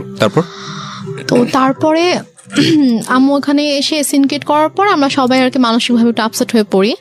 তো তারপর আর কি আমার শাশুড়ি বলে যে চলো আমরা কিছুদিন ঢাকার বাইরে থেকে ঘুরে আসি। তো আমার শ্বশুর বাড়ি ছিল ফেনীতে। তো তারপর আমরা ফেনীতে যাই, আমি কখনো যাইনি বিয়ের পরে ওদের গ্রামের বাড়িতে। তো তারপর আমাকে ফেনীতে নিয়ে যায়, আমি আমার হাজব্যান্ড, শ্বশুর শাশুড়ি, আমরা সবাই যাই। তো যাওয়ার পর ওখানে মোটামুটি ছোটোখাটো একটা অনুষ্ঠানের মতো করে আর কি, মানে বউ দেখানোর জন্য। তো তারপর ওখানে আমি আমার শ্বশুর শাশুড়ির সাথে 15 দিনের মতো ছিলাম। তো এর মাঝে যেটা হয়, আম্মু ওদের সব রিলেটিভস লাইক ওর চাচা, চাচি, মামা, খালা, ফুপু, মানে যত রিলেটিভ আছে সবার নাম্বার কিভাবে কালেক্ট করে ফেলে। কালেক্ট করে সবাইকে ফোন দিয়ে সে বলে যে শাহেদ ভালো না, ওর আমার মেয়ে, ছোট একটা বাচ্চা মেয়েকে ও বিয়ে করছে, বিয়ে করে এখন ওকে টর্চার করতেছে, ওকে মারতেছে। তারপর আমার হচ্ছে চাচা শ্বশুরের ছেলেকে ফোন দিয়ে বলে যে উনি হচ্ছে পুলিশের ডিআইজি। তো ওনাকে ফোন দিয়ে কমপ্লেন করে যে আপনার ভাই আমার মেয়েকে টর্চার করে, আমি তো আপনাদের নামে মামলা করব। তো স্বাভাবিকভাবে সে যেহেতু মানে আইনের একজন তো সে বলে যে আমি যতটুকু জানি আমার ভাই এরকম কিছু করার কথা না, ঠিক আছে আপনি যেহেতু আমার কাছে কমপ্লেন করেছেন আমি ব্যাপারটা দেখবো। তো উনি তারপর আমার হাজব্যান্ডকে, আমার শ্বশুর শাশুড়িকে মানে কথা বলে, ওনার সাথে কথা বলে যে কি হয়েছে। তখন বলতেছে যে তুমি আমাদের কথা বিশ্বাস করবো না, তুমি বৌমার থেকে শুনো যে মানে আমাদের কোনো দোষ নেই অথবা আমরা কিছু করি না, ওর মা এরকম সিন ক্রিয়েট করতেছে। ওর মা একটু অন্যরকম, ওর মাই এরকম ঝামেলা করতেছে, আমাদের ওর থেকে শুনো। তো ভাইয়া আমার সাথে কথা বলার পর ভাইয়াকে বলি যে ভাইয়া এরকম কোনো সমস্যা নেই, শাহেদ আমার সাথে কোনো খারাপ ব্যবহার করেনি, আমাকে কখনো মারেনি, আর ওর সাথে আমার অনেক ভালো সম্পর্ক, কিন্তু আম্মু চাচ্ছে না যে আমি ওর সঙ্গে থাকি, এই জন্য আম্মু এরকম সিনকেট গুলো করছে, আপনি কিছু মনে করেন না, আমি খুবই সরি আমার মার পক্ষ থেকে। এবং ওদের ফ্যামিলি সবার কাছে আমি খুব মানে সরি বলি যে আমার জন্য আপনাদেরকে এত কিছু সহ্য করতে হচ্ছে। মানে ওদের কাছে কন্টিনিউয়াসলি সবার থেকে ফোন আসতে থাকে, ওদের সব রিলেটিভসরা ওদেরকে ফোন দেয় যে কি তোমরা নাকি বউ আটকে রেখে বউকে পিটাচ্ছ। তো সে যেটা করে যে ওদের মানে বাসার যে থানা ছিল ওই থানায় ফোন করে, থানার ওসিকে ফোন করে, ফোন দিয়ে বলে যে অমুক মানে অ্যাড্রেস বলে যে অমুক বাসার মধ্যে আমার মেয়েকে আটকে রাখছে, আমার মেয়েকে আমার কাছে আসতে দিচ্ছে না, আমার মেয়ে অনেক কান্নাকাটি করতেছে আমাকে ফোন দিয়ে, আপনারা প্লিজ ওখানে যান, গিয়ে আমার মেয়েকে আমার কাছে পাঠিয়ে দেন। তখন ওরা বলে যে এটা তো অমুক স্যারের বাড়ি, তো স্যারের ফ্যামিলিতে তো এরকম হওয়ার কথা না, আমি আপনার কথা বিশ্বাস করতে পারছি না, ঠিক আছে আমাকে এটা দেখতে হবে। তো উনি দেন আমার ওই যে ভাসুরকে ফোন করে, ডিআইজি যিনি ওনাকে ফোন করে বলে যে স্যার এরকম একজন ফোন দিয়েছিল, এখন আমি কি করব, আমি কি যাবো আপনাদের বাসায়? তখন বলে যে আমার বাসায় যাওয়ার কোনো দরকার নেই, উনি আমাকেও ফোন দিয়েছিল, আমি কথা বলেছি, এরকম কিছু নেই, তুমি চাইলে তুমি যেতে পারো, গিয়ে আমার ভাইয়ের বোর কাছ থেকে শুনে আসতে পারো যে এরকম কিছু হয়েছে কিনা। তো সে বলে না স্যার আমি এটা দরকার মনে করছি না, তো উনি আর আসে না। তো তারপর গিয়ে তো ওই ভাইয়া যখন জানায় আমার হাজবেন্ডকে, তখন ও বলে যে অনেক হয়েছে, মান সম্মান নষ্টের একটা লিমিট থাকে, ফ্যামিলি সবার সামনে তো করেছিল, এখন এখানেও করছে, তো তুমি একটা কাজ করো, যেহেতু মা যেহেতু এত করে চাচ্ছে তুমি ওনার কাছে গিয়ে থাকো, তুমি যাও, তুমি গিয়ে তার কাছে গিয়ে একটু বোঝা বলো যে এরকম কেন করতেছে, তুমি কিছুদিন তার কাছে থাকো, থাকলে হয়তো তার ভালো লাগবে। আচ্ছা, এটা বলে সে? হ্যাঁ এটা বলে। তো বলে সে, ও ঢাকায় ছিল, আমি ফেনীতে ছিলাম, তো ঢাকা থেকে ফেনীতে আসে, এসে আমাকে ঢাকায় নিয়ে দেন একদিন পরে আমাকে সিরাজগঞ্জে দিয়ে আসে আম্মুর কাছে। তো ওই যে আমি গেলাম, আমাকে আম্মু আর আসতে দেয় না, সে আমার হাজবেন্ডকেও আসতে দেয় না, আমাকে বলছে নিয়ে যাবো, 15-20 দিন ছিলাম, থাকার পর থেকে তো ওই সবাই ফোন দিচ্ছে, শাশুড়ি ফোন দিচ্ছে, শ্বশুর ফোন দিচ্ছে যে ওকে পাঠান, ওকে নিয়ে আসুক। তো তারপর গিয়ে আমি আম্মুর কাছে থাকা শুরু করলাম। তারপর আমার হাজবেন্ডের সাথে অলমোস্ট মানে 3-4 মাসের মতো আমার দেখা হয়নি, কারণ আম্মু না আমাকে যেতে দিচ্ছিল ঢাকায়, না হচ্ছে ওকে আসতে দিচ্ছিল। ও আসতে চলে বলতেছিল যে আমার কিন্তু মানে ছোট মেয়ে, ওর কিন্তু 18 বছর হয়নি, নাবালক মেয়ে, আমি কিন্তু তোমার নামে মামলা করে দিব, এই ধরনের কথা বলেন। হ্যাঁ এই ধরনের। কিন্তু যখন আপনাকে বিয়ে দেওয়া হয়েছিল সেই সময়টাতে পেপারে কি মা সাইন করেনি? না, মা সাইন করেনি। বিয়েটা কিভাবে হয়েছিল? বিয়েটা হয়েছিল হচ্ছে বাসায় কাজী এসেছিল, তো কাজী বিয়ে পড়িয়েছিল, মানে সাইনও নিয়েছিল, কাবির নামে সাইনও নিয়েছিল, তারপর ওখানে 4 জন সাক্ষীও ছিল, কিন্তু মার সাইন ছিল কিনা অথবা করেছিল কিনা সেটা আমার ঠিক মনে নেই, তো মনে হয় না মা সাইন করেছিল। কারণ পরে যখন আমি যখন পেপারস দেখেছিলাম তখন দেখেছি ওখানে যে সাক্ষীদের সাইন ছিল, আমার আর আমার হাজবেন্ডের ছিল। সাক্ষী ছিল হচ্ছে ওর 2 জন আঙ্কেল ছিল সাক্ষী, আর আমার পক্ষ থেকে আমার একটা মামা আর আমার একটা ভাইয়া ছিল। ফাইন, এখানে একটা বিষয় জড়িত আছে, ওর ফ্যামিলি থেকে কি লোকজন এখানে এসেছিল? হ্যাঁ। তোর ফ্যামিলির পক্ষ থেকে ওর বাবা মা কেউ সাইন করেনি পেপারে? না, ওর বাবা মা আসেনি বিয়েতে। কেন আসেনি? বাবা মা আসেনি, বাবা তখন অনেক অসুস্থ ছিল, আর ওর মা তো রাগ করেছিল জন্য ওর মা আসেনি। Renuma, this is totally unbelievable, cause অসুস্থ হলে তো বিয়েটা পিছিয়ে যাওয়ার কথা। বিয়েটা অসুস্থ ছিল বলতে উনি হচ্ছে প্যারালাইসিস ছিল, তো উনি তো চাইলেই উনি মুভ করতে পারতো না, বাট ওর মার আসার কথা, বাট ওর মাকে ওরা কোনোভাবেই কনভিন্স করতে পারেনি। Okay fine. তো ওর ভাই বোন, তারপর হচ্ছে ওর আঙ্কেল আন্টিরা সবাই এসেছিল। তো ওই ফার্স্ট রিলেটিভ যে হয় তারই তো সাইন করার কথা ডকুমেন্টসে। দেনমোহর কত ছিল? দেনমোহর আমার ঠিক মনে নাই, সম্ভবত 5 লাখ ছিল। আপনার ফার্স্ট বিয়ে অথচ আপনার দেনমোহরটা মনে নাই, এটা মানুষ কিন্তু সহজভাবে নিবে না, কারণ it's a very sensitive story, that's why I am asking. এবং আপনার পক্ষ থেকে তো আপনার মার অবশ্যই সাইন থাকার কথা, যেহেতু আপনার মাই ইন্সপায়ার করছে বিয়েটা দেওয়ার জন্য, সো ওনারও সাইন নাই। তার মানে লজিক্যালি যদি আমি যাই তাহলে এখানে ওনার বিয়েতে মত ছিল না, এটা প্রথম থেকেই বোঝা যাচ্ছে, যদিও আপনার কথা অনুযায়ী বিষয়টা একদম ডিফারেন্ট। ওকে, 3 মাসের মধ্যে এত বড় কি ঘটনা ঘটে গেল যে কারণে মা তাকে নিয়ে আসবে, যেটা আপনি একটু আগে বলেছেন যে পুরো গল্পটা শুনলে হয়তো বা জিনিসটা পুরোটা বোঝা যাবে। ওকে, সো আমাদের এখানে একটা ডিলেমা তৈরি হচ্ছে প্রিয় শ্রোতা, বাট আমরা এখনই কোনো রেজাল্টে না যাই, আমরা একটু সামনের দিকে যাই, দেখি লজিক্যালি মেলে কিনা। হ্যাঁ, তারপর কি হলো? তারপরে হচ্ছে আমার ওদের ফ্যামিলি থেকে সবাই আম্মুকে ফোন করতো, আম্মুকে বোঝানোর চেষ্টা করতো যে আমরা আসি সামনাসামনি কথা বলে ঠিক করার চেষ্টা করি যে দেখি ঠিক হয় কিনা, আপনি কেন এরকম করছেন। তো বাট আম্মু বলেছে আমি এই বিষয়ে কোনো কথাই বলবো না, মানে একটাই কথা ছিল তার যে আমি আমার মেয়েকে সংসার করতে দিব না, আমি আপনার ছেলের সাথে রাখবো না। তো এদিকে আমার সাথেও কথা বলতে দিত না, লাইক আমার ফোন আম্মু আমার থেকে নিয়েছিল, আমার ফোন আমার কাছে রাখতে দিত না। আমার হাজবেন্ড ফোন করতো আম্মুর ফোনে, ফোন করলে আমাকে কখনো দিত কখনো দিত না। তো আমি অনেক কান্না করতাম, আমার মন অনেক খারাপ থাকতো যে আমি ওখানে যেতে চাই। আমি আম্মুকে অনেক ইভেন আমি আম্মুর পায়ে ধরেও কান্না করেছি, আম্মু তুমি কেন এরকম করছো আমাকে বলো। সে আমাকে কোনো কারণও বলতো না যে কেন সেরকম করছে। আমি বলছি আম্মু তুমি তো আমাকে বিয়ে দিয়েছো, এখন যখন আমি একটা জায়গায় গিয়েছি, আমার বিয়ে হয়েছে, আমি আমার হাজবেন্ডকে অনেক ভালোবাসি, আমি ওর ফ্যামিলির সাথে অনেক ভালোভাবে মিশে গিয়েছি, তো এখন কেন তুমি সবাইকে এরকম কষ্ট দিচ্ছ, আমাকে কেন তুমি কষ্ট দিচ্ছ আম্মু। যাই হোক, তারপরে গিয়ে আম্মু যেটা করলো যে ওদের সাথে অনেক কথাবার্তা যখন হলো, ও অনেক বার রিকোয়েস্ট করলো, তো বলো ঠিক আছে তুমি সিরাজগঞ্জ আসো, এসে ওর সঙ্গে দেখা করে যাও। তো দেন আমার হাজব্যান্ড অলমোস্ট 4 মাস পরে আমাদের বাসায় আসে, সিরাজগঞ্জে আসে। তো এসে সে আমার সঙ্গে দেখা করে, তো তখন আম্মুর সাথে কথা বলে। ও আর আমি দুজনে আম্মুর কাছে গিয়ে আম্মুর পায়ের কাছে বসে আম্মুকে বলি যে ও বলে যে আম্মু আপনি কেন এরকম করতেছেন, বলেন আপনি আমি কি কোনো দোষ করেছি অথবা আমার কোনো ভুল হয়েছে যে আপনি কেন ওকে আমার থেকে দূরে রাখতেছেন, আপনি কেন এরকম করতেছেন। আম্মু বলেছে না আমি কোনো কথা শুনবো না, আমি তখন ভুল করছি, আমার বাচ্চা মেয়েকে বিয়ে দিচ্ছি, এখন আমি বুঝতেছি যে আমার ছোট একটা মেয়েকে এভাবে এত কম বয়সে বিয়ে দেওয়া উচিত হয়নি। এখন আমি চাই সে পড়াশোনা করবে, পড়াশোনা শেষ করবে, করে এস্টাবলিশড হবে, দেন সে চাইলে তার পছন্দ অনুযায়ী কাউকে বিয়ে করবে, কিন্তু আমি যেটা ভুল করেছি আমার সেই ভুলটা শুধরাতে হবে। সে ওর সাথে সায়দার সাথে অনেক রুড বিহেভ করে। আপনি কি করেন ওই সময়টাতে? আমি জাস্ট তখন আমি ওকে নিয়ে আমার রুমে চলে আসি, এসে বলি যে তুমি এখান থেকে চলে যাও, এভাবে অপমানিত হওয়ার কোনো মানে হয় না, তুমি চলে যাও, তোমার আশা লাগবে, আমি যদি আম্মুকে বুঝাতে পারি আমি চলে আসবো। আপনাদের আর কোনো আত্মীয়স্বজন ছিল না আশেপাশে যারা আপনাদেরকে বিয়ে দিয়েছে, তারা কোনো স্টেপ নিচ্ছিল না? কেউ তো কিছু জানতো না, আর আপুর সাথে তো আমার টোটালি কথাবার্তা ওরকম কথা হতো না, কারণ আপুকে আম্মু বলেছিল যে আম্মু আমাকে বিয়ে দেয়নি, আমি নিজের ইচ্ছে বিয়ে করেছি, এবং আমি পালিয়ে গিয়েছিলাম, সেখান থেকে আম্মু আমাকে নিয়ে এসে আমাকে বিয়ে দিয়েছে। ওই জন্য আপু রাগ করে আমার সাথে কথা বলতো না আর কি। আর আমি যে তারপরে যে আমি কারো কাছে হেল্প চাইবো অথবা ফোন করবো, এটা আমার ছিল না। আমি যে কোথাও একা একা বাসা থেকে বের হয়ে আমি যে কারো কাছে একটা যাবো, গিয়ে যে আমি খুলে বলবো ঘটনা, অথবা আমি যে বাসা থেকে পালিয়ে চলে যাবো ঢাকায়, ওইরকম তখন হয়তো আমি অনেক ছোট ছিলাম, ওইরকম কোনো সাহস আমার ছিল না, অথবা আমি যে যাবো এরকম কোন একটা সিচুয়েশন ছিল না। কারণ ফাইন, আমরা এই পার্টটাতে কিছু জিনিসের সমাধান পাচ্ছি না, cause it's one kind of mystery.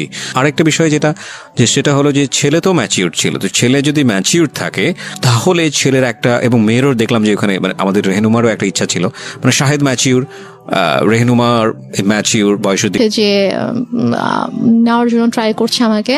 তো তখন আম্মু ওকে একটা শর্ত দেয়, আমার হাজব্যান্ডকে একটা শর্ত দেয়, এবং আমার আম্মু জানে যে এই শর্তটা কখনোই ও মানবে না। শর্তটা ছিল হচ্ছে যে ও বলে যে তুমি যদি রেনুমাকে নিয়ে থাকতে চাও তাহলে তোমাকে আলাদা থাকতে হবে। আলাদা থাকতে হবে তোমার ফ্যামিলি থেকে? হ্যাঁ, আচ্ছা, তোমার ফ্যামিলি থেকে আলাদা থাকতে হবে, তুমি ওকে নিয়ে তুমি আলাদা একটা বাসা নিবা, তুমি তোমার আব্বু আম্মু তোমার ফ্যামিলির সাথে থাকবা না, এবং তোমার আব্বু আম্মু কখনো তোমার বাসায় আসবে না। আমি বলছি যে এটা কেমন কথা? তো বলে যে আপনি যদি ওকে নাও দেন তারপর আমি কখনো বাবা মাকে ছেড়ে আমি আলাদা বাসায় যাবো না, কারণ আমার বাবা মা আমার কাছে অবশ্যই আগে। আর প্লাস ঠিক আছে আপনি তো ওকে এখন আটকাচ্ছেন এটা বলে যে হ্যাঁ ওর তো এখন বয়স হয়নি, ওর ছোট, আপনি মামলা করতে পারবেন, বাট ও যখন ম্যাচিওর হবে, ওর যখন বয়স হবে তখন তোকে আপনি আটকাতে পারবেন না। এবং আমি জানি যে আমি যেরকম ওকে ভালোবাসি ও আমাকে ভালোবাসে, এবং আশা করি যে ইনশাল্লাহ যখন সময় হবে তখন আমি আমার ওয়াইফকে আপনার থেকে নিয়ে আসবো, বাট আমি আমার বাবা মাকে ছেড়ে থাকতে পারবো না, এটা আমি করতে পারবো না। তারপর যেটা হয় যে ওর সাথে আমার তো কাছে তো ফোন ছিল না, ওর সাথে যোগাযোগের একমাত্র ওয়ে ছিল আম্মুর ফোন। তো আম্মু ওর কাছ থেকে ফোনটা নিয়ে ওকে ফোন করার জন্য অনেক রিকোয়েস্ট করতে হতো, অনেকবার ফোন দেওয়ার পরে হয়তো আম্মু আমাকে ফোন দিত। তো এইভাবে আর কি যোগাযোগ ছিল। তো এক পর্যায়ে যেটা হয় যে ও মাসে হয়তো একবার আসতো, দুবার আসতো, এসে আমার সাথে দেখা করে জাস্ট চলে যেত ঢাকায়। তারপর আম্মু একবার হচ্ছে ওই ঈদের সময় ওর আপু আম্মু সবাই ফোন করে যে ওকে একটু পাঠান, আমরা সবাই একসাথে গ্রামের বাড়িতে গিয়ে ঈদ করবো, তো ও না থাকলে কেমন হবে, ওকে একটু পাঠান। তো আম্মু কোনোভাবে পাঠাতে চায় না, বাট ওরা যখন সবাই ফোন দিয়ে অনেক রিকোয়েস্ট করে, তো তারপরে গিয়ে আম্মু বলে ঠিক আছে ওকে নিয়ে যাও। তো তারপর আমি যাই, তো ওদের সাথে একটা ঈদ করেছিলাম। তো ঈদ করে ঈদের 2 দিন পরে আর কি আমি আবার চলে আসি। তো আসার পরে তো এভাবে আর কি চলছিল, ওর সাথে মাঝে মাঝে কথা হতো, তারপর মাসে অথবা অনেক সময় 1 মাস 2 মাস পরে আসতো, এসে দেখা করে যেত, বাট আমাকে যেতে দিত না আম্মু। তো এদিকে আমার পরীক্ষা চলে আসছে, মানে এটা হচ্ছে 2011-তে আমার পরীক্ষা ছিল, এসএসসি পরীক্ষা ছিল। তো তারপর আমি কোনো রকমে স্কুলে যেতাম না, আমি জাস্ট বাসায় পড়তাম, পড়ে পরীক্ষা দিলাম। তো এরপরে যেটা হয়, হঠাৎ করে আম্মু টোটালি যোগাযোগ বন্ধ করে দেয়। ওকে বলে যে তুমি আর আসবা না ওর সাথে দেখা করতে। তো বলে যে হঠাৎ করে কেন, বলছে যে আসবা না, তুমি আর এসো না, আসলে তুমি যদি আসো এখানে অনেক বড় সিন ক্রিয়েট হবে, আমি পুলিশ ডাকবো, তুমি আসবা না। এটা আপনার মা বলে? হ্যাঁ, এটা আমার মা শাহেদকে বলে। তো ও যেটা করে, ও আসে না, কারণ ওদের সবচেয়ে বড় ভয়টা ছিল যে মান সম্মানের ভয়, যে যাবো পুলিশ ডাকবে, মান সম্মান নষ্ট, মানুষ জানতে পারবে, যে এটা তো খুবই বাজে একটা ব্যাপার হবে আসলে। তো ও আর আসে না, আম্মুকে ফোন দিত, আম্মু আমাকে ফোন দিত না। তো ওর সাথে অলমোস্ট হচ্ছে আমার প্রায় 7-8 মাসের মতো টোটালি কোনো কথা হয় না, মানে একদমই কথা হয় না। ও আসেও না, ওর সাথে আমার কোনো কথা হয় না। তো তারপর গিয়ে আমার আপু হচ্ছে দেশে আসে 2012 সালের মেবি আগস্টের দিকে আমার আপু দেশে আসে। তো আপু আসার হচ্ছে 2-3 মাস আগে আবার আমার সাথে সাথে কথা হয়। আমি আম্মুর ফোন থেকে ওর সাথে কথা বলি। তো আম্মু যখন জানতে পারে যে হচ্ছে আপু আসতেছে, তখন আর কি ওর সাথে কথা বলে যে তো ওর আপু আসতেছে, তো ওর আপু যদি আসে, মানে আপু বলছিল যে ঠিক আছে, তো যেহেতু বিয়ে করে ফেলছে, মানে আপু জানে যে আমি যেখানে আছি, আমি অ্যাকচুয়ালি কিভাবে আছি আম্মুর কাছে এটা জানে না। আপুকে বলা হয়েছে যে ওর তো শ্বশুর শাশুড়ি ভালো না, ও শ্বশুর বাড়িতে থাকতে সমস্যা হয়, তো ছোট মেয়ে, এজন্য ওকে নিয়ে আসছি, ও এখানে থাকবে, পড়াশোনা করবে, তারপর গিয়ে হয়তো ঢাকায় ভর্তি হবে। আচ্ছা, এটা বলছে যে তা তখন যাবে, এখন তো ছোট অনেক। তা আপু জানে এটা, আপু মোটামুটি তখন নর্মাল হয়েছে, আমার সাথে মোটামুটি একটু কথা বলে। তো তারপর আর কি আপু যখন আসে, তা আপু আসার আগে আবার ওর সাথে সে নর্মাল হয়ে যায়, কারণ আপুকে তো দেখাইতে হবে। তার প্ল্যানিংটা ছিল আসলে অন্যরকম, সেটা আমি বললে বুঝতে পারবেন। তো সে যেটা করে, সে শাহেদার সাথে কথা বলে যে বাবা যাই হয়েছে তুমি আসো, তুমি সিরাজগঞ্জে আসো। তো ও সিরাজগঞ্জে আসে, আসার পরে 2 দিন ছিল, তারপর ওকে বলে যে দেখো ওর আপু আসবে, আপু আসলে কিন্তু আপুর সাথে ভালো করে কথা বলবা, যেগুলো হয়েছে এগুলো কিছু জানানোর দরকার নাই, আমি ইনশাল্লাহ সবকিছু ঠিক করে দিব, যাই হয়েছে ভুলে যাও, আমি তোমাদের সবকিছু ঠিকঠাক করে দেবো। আপু আসলে হয়তো আমরা বড় করে একটা অনুষ্ঠান করতে পারি, যেহেতু তোমাদের ওরকম বড় কোনো অনুষ্ঠান হয়নি, তো বড় করে একটা অনুষ্ঠান করতে পারি, তো করলে তখন সব ঠিকঠাক হয়ে যাবে। তো এটা বলে, তো বলার পরে আপু যখন আগস্টে আসে, আপু মানে যেদিন আপু ঢাকায় আসে, আসার পরে হচ্ছে আপু শ্বশুরবাড়ি ঢাকাতে। তো 2 দিন পরে আপু যখন আমাদের সিরাজগঞ্জে যখন আসবে, তো ওই দিন হচ্ছে শাহেদেরও আসার কথা। তো শাহেদ বলছে যে আম্মুকে ফোন দিয়ে বলছে যে আম্মু আমার একটা কাজ পড়ে গেছে, মানে ওদের হচ্ছে একটা প্রিন্টিং প্রেস ছিল, তো ওই প্রেসে হচ্ছে যে ওদের একটা অর্ডার ছিল, অনেক বড় একটা অর্ডার ছিল, তো ওটা হচ্ছে কমপ্লিট হয়নি। এখন ও যদি ওখান থেকে চলে আসে, তাহলে দেখা যাবে যে ওই কাজটা হবে না, তো অনেক বড় লস হয়ে যাবে। তো বলছে যে আম্মু আমার তো কাজ শেষ হতে তো সন্ধ্যা হয়ে যাবে, তো ওর হচ্ছে ভোরবেলা রওনা দেওয়ার কথা। তো আমি রাতে আসি, সন্ধ্যাবেলা কাজটা শেষ করে আমি হয়তো 8-9টার দিকে রওনা দিলাম, দিয়ে আমি রাতের মধ্যে চলে আসবো। আপুদেরকে একটু বললেন আমি চলে আসবো, সমস্যা নেই, কিছু মনে করতে মানা করেন। আমি বলে যে এখন আসবা, বলছে যে আমি আসলে তো এখানে কাজ দেখতে পারবে না, সমস্যা হয়ে যাবে। বলেছে এখন আসতে হবে। আমি জানি না, আমার বড় মেয়ে 12টার মধ্যে চলে আসবে, মানে এটা সকাল 10টার দিকের কথা আর কি। তুমি এখন রওনা দাও, তুমি চলে আসো, তোমার তো 3-4 ঘন্টার বেশি লাগবে না, তুমি চলে আসো সমস্যা নেই। ও বলছে যে আম্মু আমার পক্ষে এখন আসা সম্ভব না, আমি আসলে আমার কাছে দেখার কেউ নাই। তো এটা নিয়ে অনেক তর্কাতর্কি হয়। তো হওয়ার পরে লাস্টে গিয়ে আম্মু ওকে বলে যে তোকে আমি এখন বলছি তুই এখন আসবি। রেগে যায় আর কি, রেগে যায়। আম্মু রেগে ওকে তুই তো করে শুরু করে, বলে যে তোকে আমি বলছি তুই এখন আসতে হবে। এবং ওর এটা নিয়ে খুব মানে ইয়া হয়, ওর ইগোতে লাগে যে তোমার শাশুড়ি কেন আমাকে তুই করে কথা বলবে। তো বলে যে আম্মু আমি যাবো না। বলছে তুই যদি এখন না আসিস, এখন যদি রওনা না দিস, তুই যদি এখন না আসিস তাহলে তুই জীবনও এখানে আসবি না, তুই ভুলে যা আমার মেয়েকে, জীবনে আসতে পারবি না, আমি তোদের রিলেশন জীবনেও ঠিক করবো না, তুই জীবনে আসতে পারবি না। তো বলছে যে আম্মু মানে এটা তো বুঝতে হবে, আমার সমস্যাটা যদি আপনি না বুঝেন তাহলে তো আমার কিছু করার নেই। তো তারপরও মানে ও চেষ্টা করে বুঝাইতে, বাট আম্মু বলেছে না এনিহাও আসতে হবে। তো বলেছে আমার পক্ষে সম্ভব না আসা। তো যাই হোক ও ফোনটা রেখে দেয়। তো আপুরা চলে আসে। তো আপুরা আসার পরে আপুদেরকে যেটা বলে সেটা হচ্ছে যে ও বলছে যে আপনার মেয়ে আসছে তো আমি কি করব, আমার কেন যাইতে হবে, আমি যাইতে পারবো না আপনার মেয়ের সাথে দেখা করতে। আপনার বড় মেয়েকে বললেন তার যদি আমার সাথে দেখা করতে হয় সেজন্য আমার বাসায় এসে আমার সঙ্গে দেখা করে, বাট এটা কিন্তু ও বলেইনি। তারপরে গিয়ে বলে যে আপু এটা শুনে খুব হার্ট হয় যে কেন এটা বলবে, আমাদের ছোট, ওকে আমরা নিজেরা ডাকলাম যে হ্যাঁ আম্মু ওকে আসতে বললো, আমরা ওর সাথে দেখা হয়নি, ওর সাথে দেখা করব, তো ওর ফ্যামিলির সাথেও দেখা করব, তো কেন এভাবে রিয়াক্ট করছে। তো তারপরে গিয়ে বলে যে হ্যাঁ তোমাকে তো বলছিলামই ছেলে ভালো না, ছেলের মা ভালো না, ছেলে এরকমই, দেখছো কিরকম বেয়াদব। মানে আম্মু এটা করছে হচ্ছে সম্পূর্ণ ইচ্ছাকৃতভাবে।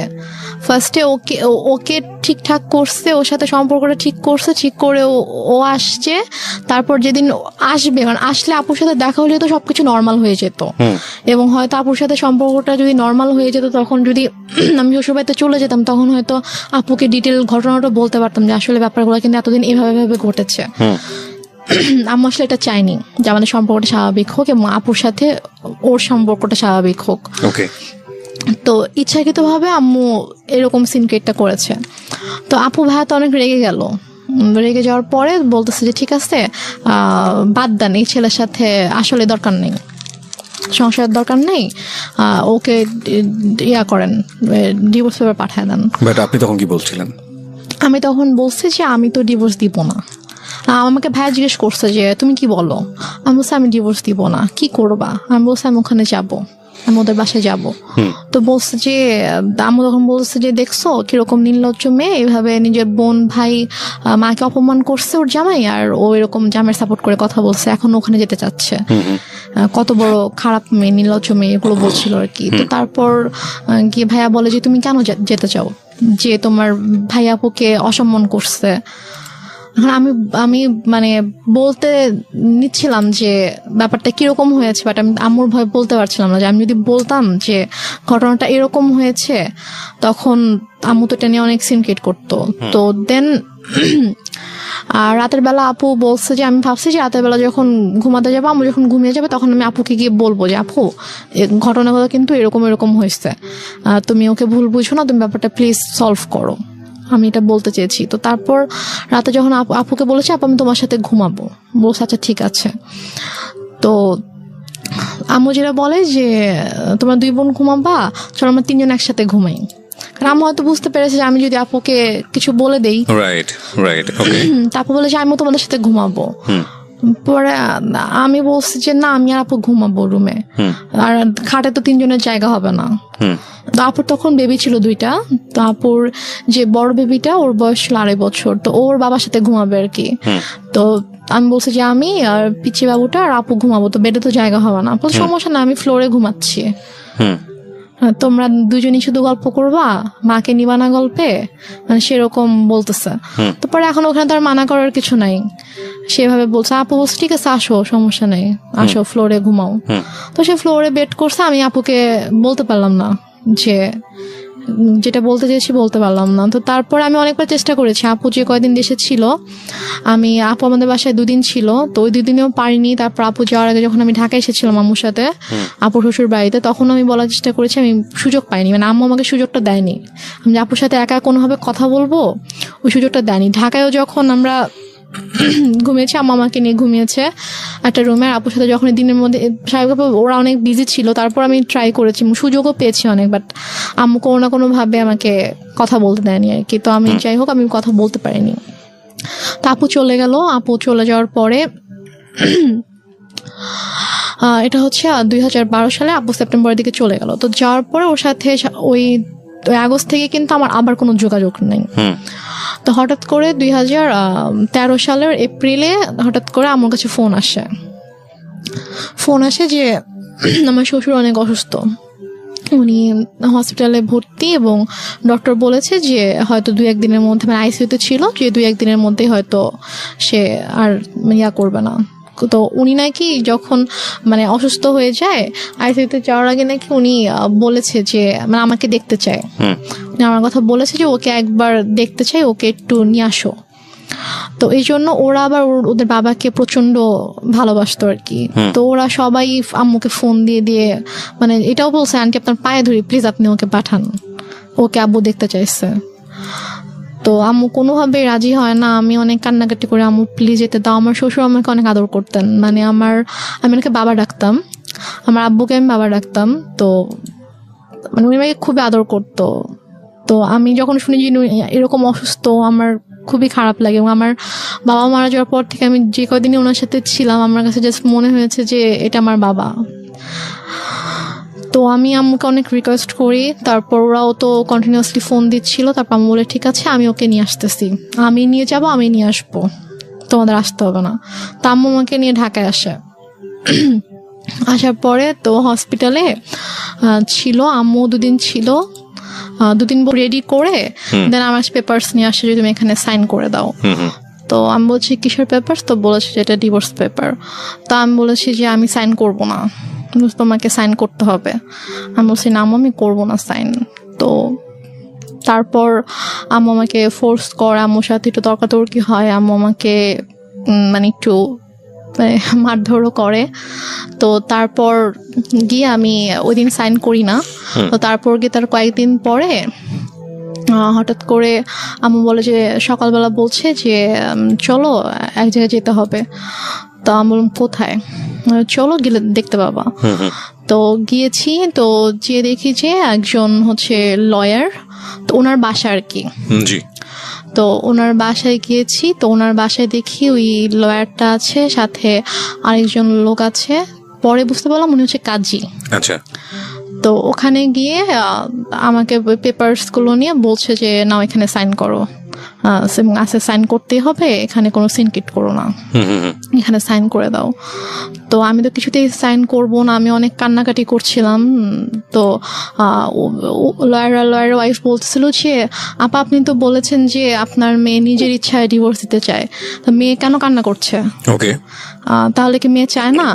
তো আমি তখন বলছি আঙ্কেল আমি চাই না, প্লিজ হেল্প মি, আমি চাই না আমার হাজবেন্ডকে ডিভোর্স দিতে। হ্যাঁ আমি লয়ারকে বলেছি আঙ্কেল আমি ওকে অনেক ভালোবাসি, আমি ওর সঙ্গে থাকতে চাই, ও আমার সঙ্গে থাকতে চায়, আম্মু ফোর্স করছে, আমি চাই না।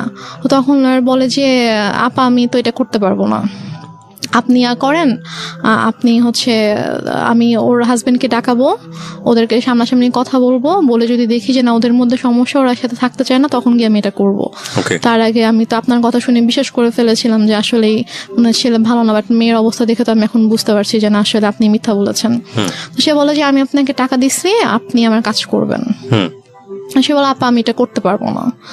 তো এটা নিয়ে আম্মু ওনার সাথে অনেক তর্কাতর্কি করার পর এক পর্যায়ে উনি বলে যে দেখেন আমার মেয়ে ছোট ছিল, ও কিছু বুঝতেছে না, ওকে কিভাবে বুঝাইছে, ছেলেটা এরকম ভালো না, আপনি প্লিজ করেন, এটা করেন। আর আপনি ইমোশনাল কেন হচ্ছেন, এটা আপনার কাজ, আমি আপনাকে টাকা দিয়েছি কাজটা করার জন্য, সো আপনি কাজটা করেন। তো এখন লয়ার বলো ঠিক আছে। তো তারপর আমাকে অনেক বুঝাইলো যে দেখো যেহেতু এখন যাচ্ছে না, এখন কি করবা? তো লয়ারের ওয়াইফ এসে আমাকে বলতেছে যে এখন মার কথা শুনতে হয়, মা যেহেতু বলছে, মা তো তোমার ভালোর জন্যই কিছু বলতেছে, মা তো তোমার খারাপ চাইবে না, তুমি হয়তো বুঝতে পারছো না, তুমি ছোট মানুষ, বাট তোমার আম্মু তো বুঝবে, সো থাক এরকম করো না, তুমি করো, সাইন করে দাও। তো দেন আমি সাইন করি, লয়ারের কিছু পেপারস ছিল, তারপর ওই কাজে যিনি এসেছিলেন তিনি ওনার কাছে কিছু পেপার ছিল, ওই কাজটা ছিল হচ্ছে যে মানে আমাকে বিয়ে পড়িয়েছিল ওই কাজটা ছিল। তো দেন উনি আমাকে বলতেছিল যে উনি আম্মুকে বলছিল যে আমি তো বিয়ে পড়িয়েছিলাম, হ্যাঁ, তো এর মাঝে এমন মানে কি সমস্যা হয়ে গেল, আবার আমি কিছু বুঝতে পারছি না, আবার এখন ও ওইভাবে কান্না করছে, আমি তো আসলে কিছুই বুঝতে পারছি না। তা আম্মু ওনাকে একটা ধমক দিয়ে বলছে, আপনাকে তাতে কিছু বুঝতে হবে না, আপনাকে আমি পে করে আনছি, আপনার যেটা কাজ আপনি কাজ শেষ করে এখান থেকে চলে যান, এটা আমার পার্সোনাল ম্যাটার। তো তারপর যাই হোক ওখানে আমি এক পর্যায়ে আমি সিগনেচার করে দিই, করে আমরা বাসায় চলে আসি। তো বাসায় চলে আসার পরে আম্মু ওকে পেপারস গুলো তো অফিসিয়ালি পাঠিয়ে দেওয়া হয় শাহেদের কাছে। তো শাহেদ যখন পেপারস হাতে পায় তখন শাহেদ আম্মুকে ফোন করে যে আম্মু এসব কি, এটা কেন? মিনিংটা হচ্ছে finally you sign the papers? হ্যাঁ, আমি পেপার সাইন করি। ওকে। তো তারপর শাহেদ যখন আমাকে ফোন করে যে আম্মু পেপার শেষে আমি তো ওকে ডিভোর্স দিতে চাই না, আমি তো সাইন করব না, তো বলেছে যে না তোমাকে তো তুমি সাইন করো, তোমাকে সাইন করতে হবে, তো তোমাকে ডিভোর্স দিয়ে দিয়েছে। বলছে আমি ওর সাথে কথা বলতে চাই, ও আমাকে ডিভোর্স দিতে পারে না, আমি জানি ও আমাকে ডিভোর্স কখনোই দিবে না। তো বলে যে ওর সাথে কথা বলা যাবে না, আর আসলে ব্যাপারটা কি তোমাকে এখন কিভাবে বলবো নিজের মেয়ের কথা, এখন ওর তো অন্য একটা ছেলের সাথে রিলেশন আছে। এটা আপনার মা বলে? হ্যাঁ, আমার মা ওকে বলে রিলেশন আছে এবং তাকে বিয়ে করতে চায়। এটা কি আপনি সামনে থেকে শুনেছেন নাকি? হ্যাঁ, আমার সামনেই কথা বলতেছিল, বলছে যে ও তো বিয়ে করতে চায়। আমি জাস্ট মানে অবাক হয়ে মার দিকে তাকিয়েছিলাম, বাট আমি কিছু বলতে পারছিলাম না, আমার চোখ দিয়ে পানি পড়ছিল যে মানে কিভাবে পারছে। এখানে আমার একটা প্রশ্ন আছে, সেটা হচ্ছে যে আপনি এতটাই যদি নমনীয় বা সফট হবেন, তাহলে আপনি কিভাবে সাহস করেন যে আপনি রেডিওতে এসে এই গল্পটা আজকে লাখ লাখ মানুষকে বলবেন? মানে আপনি তখন কেন প্রতিবাদ করেননি? আপনার প্রতিবাদের যেই মানে বলতে পারি আমরা যেই স্পিডটা আমরা এখন দেখতে পাচ্ছি, লাখ লাখ মানুষকে জানিয়ে দেবার নিজের পরিবারের গল্প, সেখানে ওখানে একটু সামান্য সাহস করলেই তো হতো, একটু লাউডলি চিল্লালেই তো বুঝতে পারতো পাশ থেকে শাহেদ যে না আমার স্ত্রী আমার পক্ষে আছে। সেটুকু সাহস কি ফ্যামিলিতে ছিল না? সেটুকু সাহস আসলে আমার তখন ছিল না। এবং আমার এর পরের ঘটনায় যেটা শুনলে আপনি যেটা বুঝতে পারবেন যে তখন আমি যেই স্টেপটা নিয়েছিলাম অথবা তখন আমার মধ্যে যে পরিবর্তনটা এসেছিল, যে চিন্তাধারার যে পরিবর্তনটা এসেছিল, সেটা যদি আমার ওই মুহূর্তে আসতো তাহলে যে আমার আম্মু আমার সাথে এত কিছু করতে পারতো না। এবং আমার এটা কিন্তু একটা ইন্টারেস্টিং বিষয় প্রিয় শ্রোতা, পরিবারের যে সদস্যরা সাধারণত মুখ বুজে থাকে, কথা বলতে পারে না বা প্রতিবাদ করা উচিত সেটা বুঝে সে পারে না প্রতিবাদ করতে, এরা কিন্তু ধীরে ধীরে ধীরে ধীরে এমন একটা পর্যায়ে চলে যায় এবং এমনভাবে আউটব্রাস্ট করে যখন আসলে আপনি চিন্তাও করতে পারবেন না ওর আউটব্রাস্টটা কতটা ভয়ানক হতে পারে। ওর ক্ষেত্রেও হয়তো বা বিষয়টা সেরকমই হয়েছে। হ্যাঁ, তো আমি তখন আমার আম্মুকে কিছু বলিনি, কারণ আমি এতটাই আপসেট ছিলাম যে আমি জাস্ট মানে বুঝে উঠতে পারছিলাম না যে আমার মা কেন আমার সাথে এরকম করছে, আমি কেমন করেছি। তো তারপরে আমার জুলাই মাসে 2013 সালে জুলাই মাসে আমার ডিভোর্স হয়ে যায় অফিসিয়ালি। তো তারপর জুলাইয়ের পর থেকে আর কি আমার মা আমাকে ধীরে ধীরে বলে যে মানে আমার যে কিছু গহনা ছিল সেগুলো তো আমার মায়ের কাছেই ছিল, সেগুলো আমার মায়ের আলমারিতে ছিল, বাট আমার আব্বু আমাদের নামে কিছু মানে আমার বোনের নামে কিছু প্রপার্টি রেখে গিয়েছিল আর কি। তো সেগুলো থেকে আমার যে অংশ ছিল সেখান থেকে সেগুলো আমার বলে যে আমার একটা দরকার আছে, আমি একটা সমস্যা পড়েছি, তো আমার প্রপার্টিটা আমার নামে প্রপার্টি দেখাইতে হবে একটা অফিসিয়াল কাজের জন্য, তো আমার নামে তো ওরকম কিছু নাই, মানে শহরে ওরকম কিছু নাই, তো তুমি তোমার যে শহরের জমিটা আছে তুমি তোমার অংশটুকু আমার নামে তুমি অফিসিয়াল একটু লিখে দাও, দেন আমি এবার তোমাকে ব্যাক করে দিব। তো আমি ভেবেছি হয়তো সত্যি কোনো সমস্যা হয়েছে, এজন্য হয়তো চাচ্ছে। আমার আসলে মানে আমি বুঝে উঠতে পারিনি যে এটার মাঝে যে কি ছিল, এটা কেন আম্মু এরকম করছে। তো আমি সরল বিশ্বাসে আমি লিখে দিই, আম্মু আমাকে পেপারস নিয়ে আসে, কিছু স্ট্যাম্প নিয়ে আসে, তো স্ট্যাম্পে আমি সিগনেচার করে দিই। তো নিয়ে আসার পর একদিন আবার রেজিস্ট্রার অফিসেও যেতে হয়, তো ওখানে কেউ কিছু সাইন করতে ওখানে সাইন করে দিই। আম্মু আমাকে বলেছে কয়েক মাস পর ওটা আবার আমার নামে দিয়ে দিবে। এটা হচ্ছে 2013 সালের সেপ্টেম্বরের মিডলের দিকে ঘটনা।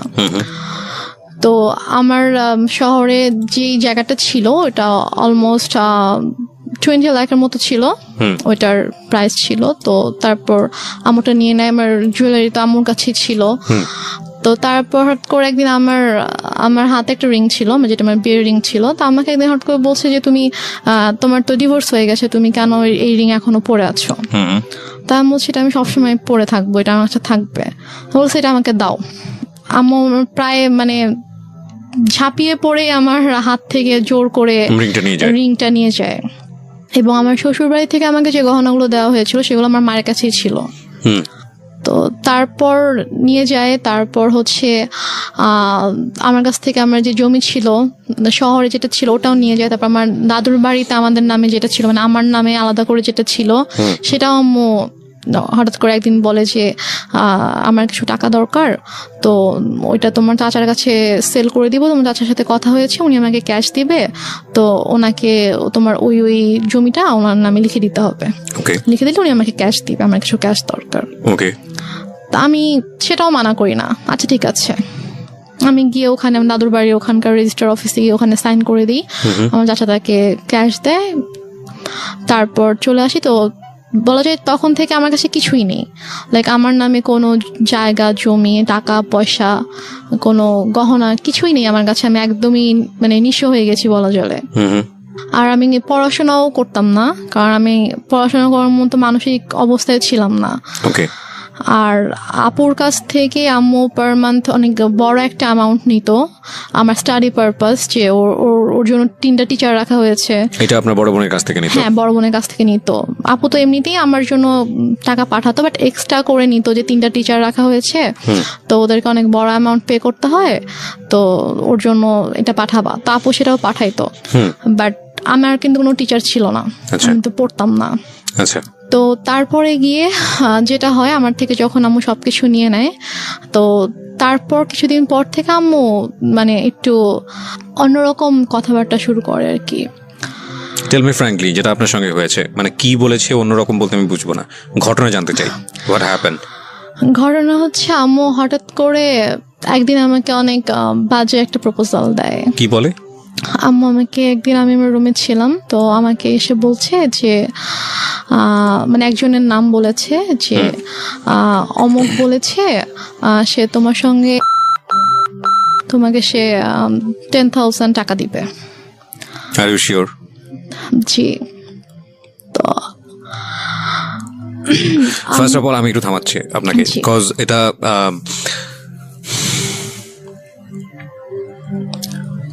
এই লাইনগুলো আমি রেডিওতে প্রচার করিনি, আমি এখানে অনেক কিছু মিউট করে দিয়েছি, বিকজ আমি জানি আমার শ্রোতারা যেটা বোঝার দরকার বুঝে নিয়েছে এবং আমিও বুঝে নিয়েছি। কিন্তু আমার এখানে অনেক বড় কথা আছে এই কারণেই যে মা তো মাই। আমি বললাম তো আপনাকে, শেষ পর্যন্ত সে যাই করুক না কেন সে আমাদের কাছে সম্মানেরই থাকবে, কিন্তু এটা আপনার জীবনে ঘটেছে, সে কারণেই এটা জীবন গল্প। আমি আপনাকে আবারও সতর্ক করছি রেনুমা, জি, এই গল্পটা রেডিওতে এখন মানুষ শুনছে এবং আমাদের ইউটিউবে সারাটা জীবন এটা থেকে যাবে।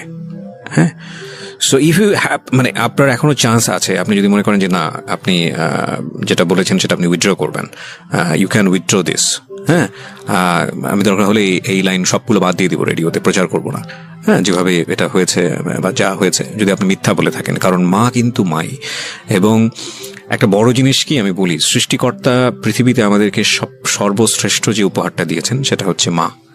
হ্যাঁ, এবং পৃথিবীর একটা কথা আছে না, খুনি যদি সন্তান যদি খুন করে পৃথিবীর কোথাও জায়গা নেই, কিন্তু মায়ের আঁচলের নিচে সে জায়গা পায়। এমন একটা, আমি বলছি না যে খুন করে মায়ের আঁচলের নিচে জায়গা পায় মানে হচ্ছে মা খুব ভালো বা এরকম কোনো কিছু না, মানে আমি বলতে চাচ্ছি যে এত কোথাও যদি জায়গা না থাকে তাহলে এরকম একটা জায়গা আছে। এবং মায়ের ব্যাপারে আমাদের ধর্ম, ইসলাম ধর্ম যেটা বলে, সর্বোচ্চ রকম সহনশীল হতে বলেছে। এবং বাবা মায়ের সেবা দানের জায়গাটাতে এমন বলা হয়েছে যে যখন তারা বৃদ্ধ হয় তখন তাদের কেমনভাবে লালন পালন করো যেভাবে তোমাদেরকে ছোটবেলায় লালন পালন করা হয়েছে, এবং শব্দটি পর্যন্ত উচ্চারণ করো না, এইরকম প্রায়োরিটি দেওয়া হয়েছে। তো এবং আরও আপনি যদি নিজে খোঁজ করেন আপনি নিজেই দেখতে পারবেন। আমি একজন ধর্মীয় বেত্তা নই, আমি যতটুকু জানি ততটুকু আপনার সঙ্গে শেয়ার করলাম। তো এটা তো ধর্মীয় দিক, আপনি ধর্মীয় দিকের বাইরেও যদি আসেন, সামাজিকভাবেও যদি আসেন, পারিবারিকভাবেও আসেন, একটা মা সমাজের জন্য, পরিবারের জন্য কত বড় ভূমিকা রাখে এটা বলার অপেক্ষা রাখে না, সেটা সারা দুনিয়াব্যাপী সমান। But your case is truly exceptional যদি সেটা হয়ে থাকে। সো আমি আপনাকে আরেকবার সুযোগ দিচ্ছি যে আপনি যেটা বলছেন চাইলে আপনি সেটা উইথড্র করতে পারেন। আমি সেটা উইথড্র করব না, কারণ এটা আমার সাথে ঘটেছে। আমার নিজের মা যে আমাকে জন্ম দিয়েছে সে আমার সাথে এরকম করেছে। ওকে, তারপর কি হলো? তারপর আমার মা আমাকে এভাবে বলার পরে আমি এতদিন সবকিছু সহ্য করেছি। আমি হয়তো টুকটাক তর্ক করেছি, ঝগড়া করেছি, বাট ওরকম এক্সট্রিম লেভেলের আমি কখনো কিছু করিনি, আমি চুপই থেকেছি। বাট আমাকে যেদিন থেকে এই কথাটা বললো তখন থেকে আমি আর কি টোটালি আমি বুঝে যাই না এই মানুষটা কখন আমার ভালো চায়নি। সো আপনার লেখাপড়া কি ওই সময়টাতে স্টপ ছিল? আমার লেখাপড়া স্টপই ছিল, কারণ আগে আমি মেন্টালি ডিপ্রেস ছিলাম, আমি পড়তে পারতাম না, আমি পড়তাম না।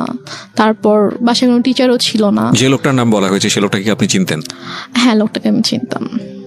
ওনার কি আসা যাওয়া ছিল আপনার বাড়িতে? না, আমাদের বাসায় আসা যাওয়া ছিল না, কিন্তু উনি হচ্ছে আমাদের যে এলাকাটায় আমরা ছিলাম ওই এলাকারই ছিল উনি। উনি কি প্রভাবশালী লোক ছিল?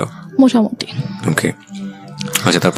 তারপরে আমার মা, আমি জাস্ট স্ট্রেট বলে দেই যে আমার পক্ষে এটা সম্ভব না। তখন আমাকে বলে যে তোমার কি আরো বেশি টাকা লাগবে? তা আমি বলি যে না, আমার টাকা লাগবে না, বাট আমি এই ধরনের কোনো কিছু করবো না। সো প্লিজ তুমি কখনো এই ধরনের কথা। অভাব তো ছিল না আপনাদের ফ্যামিলিতে?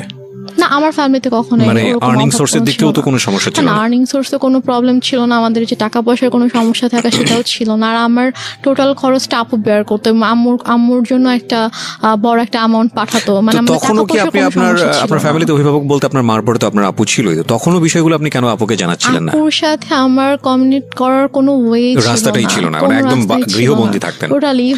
ইভেন কি মানে আমি হচ্ছে ঢাকা থেকে সেরকম যখন চলে আসলাম একেবারে, তার কয়েক মাস পর আমাদের বাসায় তিনটে লাইনটা ক্লোজ করে দেওয়া হয়, লাইনটা অফ করে দেওয়া হয়। আর আম্মুর ফোনটা সব আম্মুর কাছে থাকতো, আর আমার তো ফোন ছিল না। আর আমাকে তো বাসা থেকে বেরোতে দিত না, কোথাও যেতে দিত না। কোথাও গেলে সেটা আম্মুর সাথেই। বাসায় কেউ আসলে, মানে কোনো গেস্ট যদি আসতো বাসায়, তো তার সামনে সবসময় আম্মুই আছে। আচ্ছা, ঠিক আছে। তারপরে কি হয়? তো তারপরে আম্মু আমাকে কয়েকবার এই ব্যাপারটা নিয়ে বলে, ইভেন আমাকে এভাবে বলে যে তোমার কি আরো বেশি টাকা লাগবে, লাগলে বলো, কোনো সমস্যা নেই।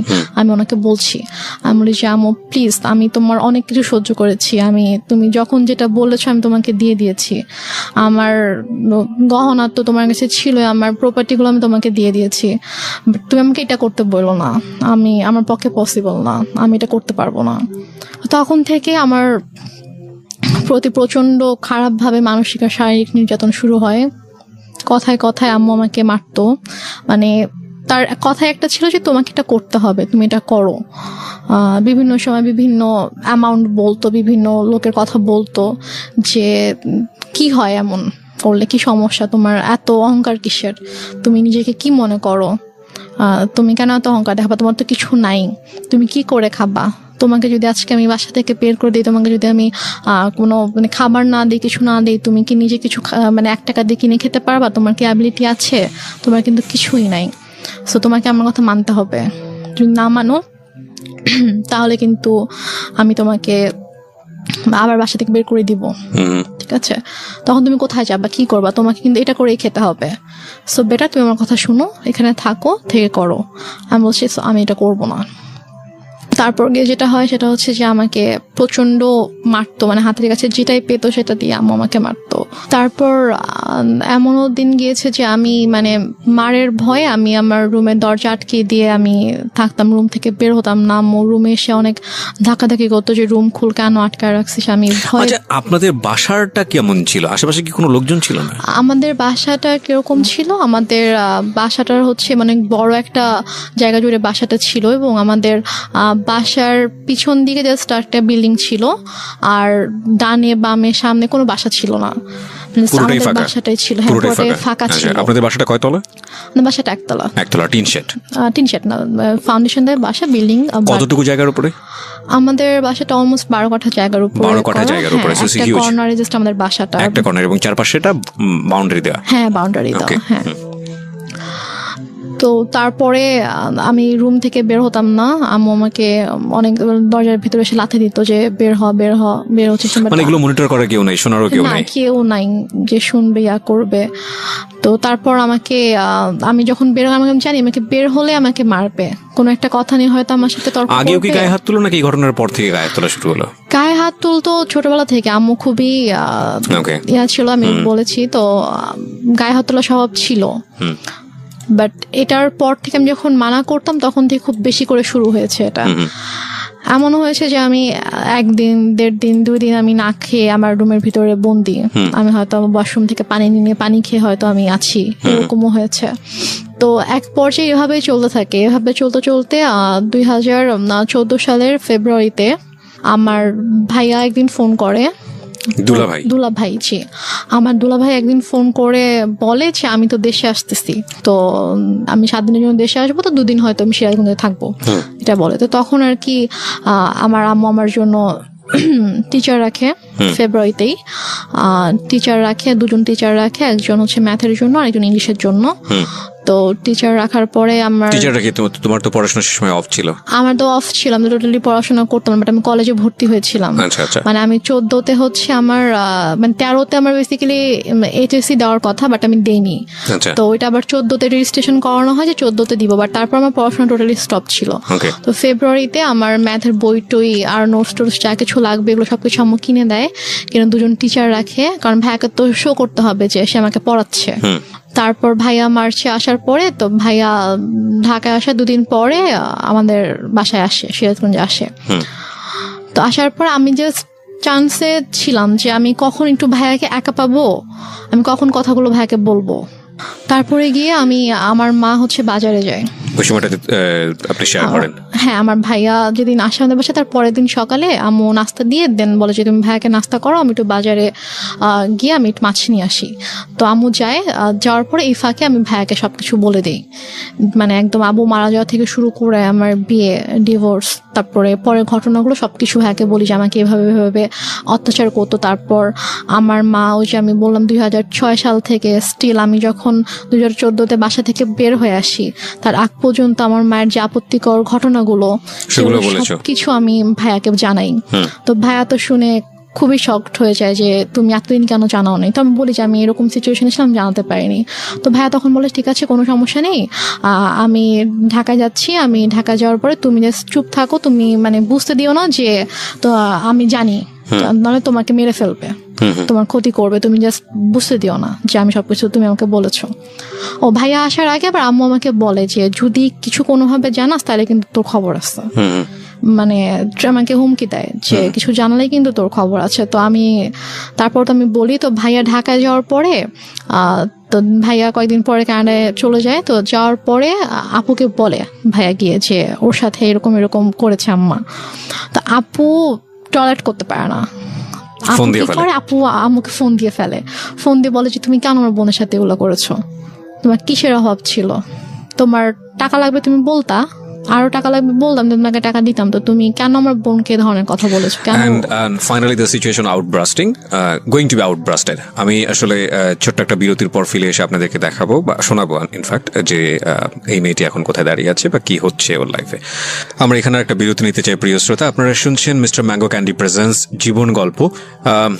আজকের এই গল্পটি বিশ্বাস না করাটাই ভালো। আমিও বিশ্বাস করতে পারছি না আমার জায়গাটা থেকে, এবং সবকিছু যে বিশ্বাস করতে হবে এমন কোনো কথাও নেই, কারণ কিছু কিছু বিশ্বাস সামনে আসলে এমন অবস্থা তৈরি করে দেয় যেটা আসলে নিজেকে অস্বস্তির মধ্যে ফেলে দেয়। কি বলবো বলুন, পৃথিবীতে এখন সবকিছুই সম্ভব। এবং এই যে আপনারা যারা ফেসবুকে আছেন, এখন তার ফেসবুকে নাই এমন লোক খুঁজে পাওয়া খুব মুশকিল। কিছুদিন আগে এরকম একটা ভিডিও দেখলাম, কলকাতার ভারতের একটা ভিডিও, যে ছেলে বাবাকে পেটাচ্ছে, এবং সেটার পেছনে আপনি দেখেছেন কিনা জানি না, আপনি তো ফেসবুকে আছেন। সেটা হচ্ছে যে বাবাকে বোধহয় তার ওয়াইফকে মানে তার একটু মিষ্টি খাইয়ে দিয়েছিল, এবং মা হচ্ছে সুগারের পেশেন্ট বা কোনো একটা কিছু, এবং সেটার জন্য সে পেটাচ্ছে তাকে। ওই ভিডিওটা ভাইরাল হওয়ার পর তাকে পুলিশ অ্যারেস্ট করে। এবং ইন্টারেস্টিং ফ্যাক্ট হচ্ছে হলো সেই বাবাই কোর্টে গিয়ে বলেছে যে আমার ছেলে একটা, তাকে যদি না ছেড়ে দেওয়া হয় আমি সুইসাইড করব, এবং কোর্ট বাধ্য হয়ে তাকে ছেড়ে দিয়েছে। সো এই টোটাল আমি আসলে পুরো ব্যাপারটা নিয়ে কথা বলতে চাচ্ছিলাম। আমি বলছিলাম দেখেন ওই একটা ছেলে যাকে এত কষ্ট করে মানুষ থাকে। তো এক পর্যায়ে একদিন সকালবেলা যেটা হয়, আমি ঘুম থেকে উঠে বাইরে গিয়েছি সকাল 9টার দিকে। তো আমি পানি খাওয়ার জন্য আমি ডাইনিং এ গিয়েছি। তো আমাদের বাসাটা হচ্ছে ড্রয়িং আর ডাইনিং একসঙ্গে।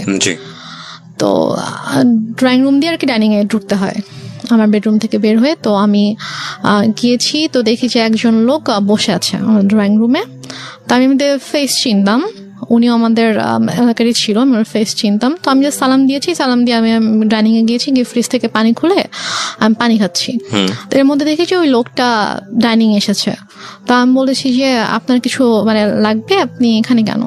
তো বলতেছে যে না, সে আমার হঠাৎ করে আমার হাত ধরছে। আচ্ছা ফাইন রেনুমা, আমি পার্টটা স্কিপ করতে চাই, because I know this part. Skip করতে চাই কারণে যে আসলে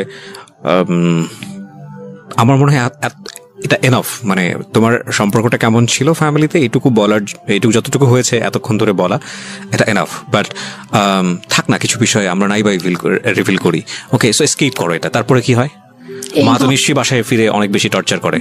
ঘটনাটার পর যেটা হয়, আমি জাস্ট হাতটা ছাড়িয়ে নিয়ে আমি আমার রুমে চলে যাই।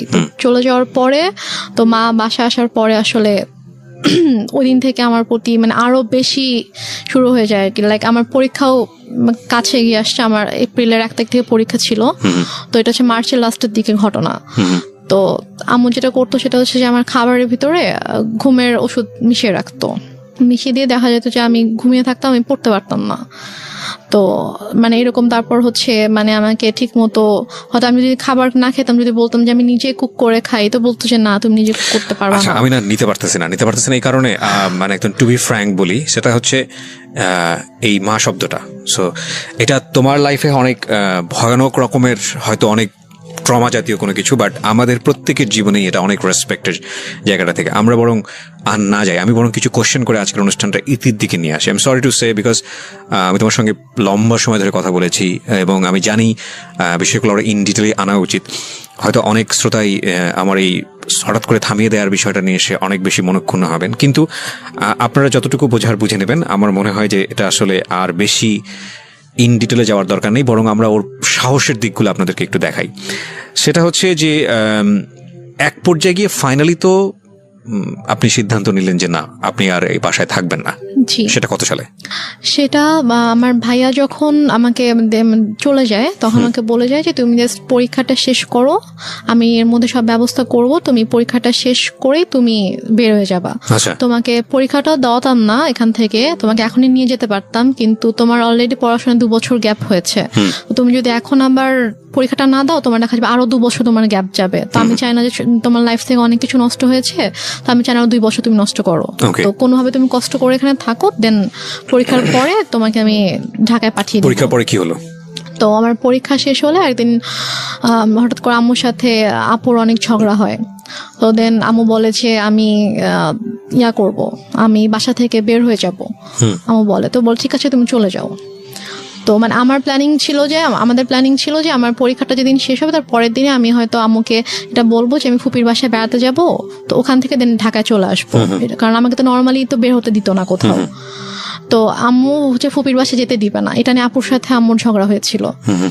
তো পর আম্মু বলেছে ঠিক আছে, তোমরা যেহেতু নিজেদের মতো করতে চাও, ঠিক আছে আমি আর তোমাদের সঙ্গে থাকবো না, আমি চলে যাচ্ছি। তো আমরা ঠিক আছে চলে যাও। তো আম্মু সিরিয়াসলি রাতের 9টার সময় আম্মু রেডি হয়ে গেছে। রেডি হয়ে আপুকে বলতেছে, আমি ফোনে রেখেই কথা বলতে বলতে রেডি হয়ে বলতেছে যে ঠিক আছে আমি বাসা থেকে চলে যাচ্ছি, আর দেখো তোমার বোনকে আমি কি করি। এটা বলে সে ইভেন তার ফোনটাও সে মানে আমার কাছে রেখে সে চলে যায়। সে ফোনটাও নিয়ে যায় না বাসা থেকে, ফোন মানে কিছুই নিয়ে যায় না। সে জাস্ট কাপড়টা পরে চলে যায় বাসা থেকে রাত 9টার সময়। তো তারপরে আমার আপু যেটা বললো যে তুমি জাস্ট রুম সবকিছু লক করে তুমি হ্যাঁ কিনা কেয়ারটেকারকে বলো, কারণ কেয়ারটেকারকে বলো যে বাসার সামনে দাঁড়িয়ে থাকতাম, বাসার কেয়ারটেকার ছিল, তো ওকে বলো যে সারা যেন বাসার সামনেই থাকে, কারণ আম্মু হয়তো তোমার কোনো ক্ষতি করতে পারে, আমি ঠিক বিশ্বাস করে উঠতে পারছি না। তো তুমি জাস্ট কোনো রকম সবকিছু লক করে দিয়ে থাকো, তুমি সকাল হওয়ার সাথে সাথে ফুপির বাসায় চলে যাবা। আমার ফুপির বাসা ছিল হচ্ছে আমাদের বাসা থেকে 1.5 ঘন্টার দূরে, গাড়িতে 1.5 ঘন্টা লাগবে। তো আমি সারা রাত আমার বোন আমার সাথে ফোনে ছিল, আমার সাথে কথা বলেছে সারা রাত। তো আম্মু রাতে আর কোনো সমস্যা করেনি। তো আমি সকালবেলা ফজরের নামাজ পড়ে আমি আমার ফুপির বাসায় চলে যাই। রমজান মাস ছিল, তো আমি সেহরি করে ফজরের নামাজ পড়ে আমি 5:30টার দিকে বের হয়ে যাই বাসা থেকে। কেয়ারটেকারের কাছে চাবি, জাস্ট গেটের চাবিটা দিয়ে বাসার চাবিটা নিয়ে আমি চলে যাই। কেয়ারটেকার ছিল বাসাতে? কেয়ারটেকার বলতো যে উনি হচ্ছে যে আমাদের বাসার সামনে কিছু দোকান ছিল, তো সেগুলোর মেনটেন করতো, তারপর বাসার সব বিল টিল পে করতো, এগুলোর জন্য। তার মানে তো উনি ইনফর্ম ছিল বাসার ভিতরে কি হচ্ছে না হচ্ছে?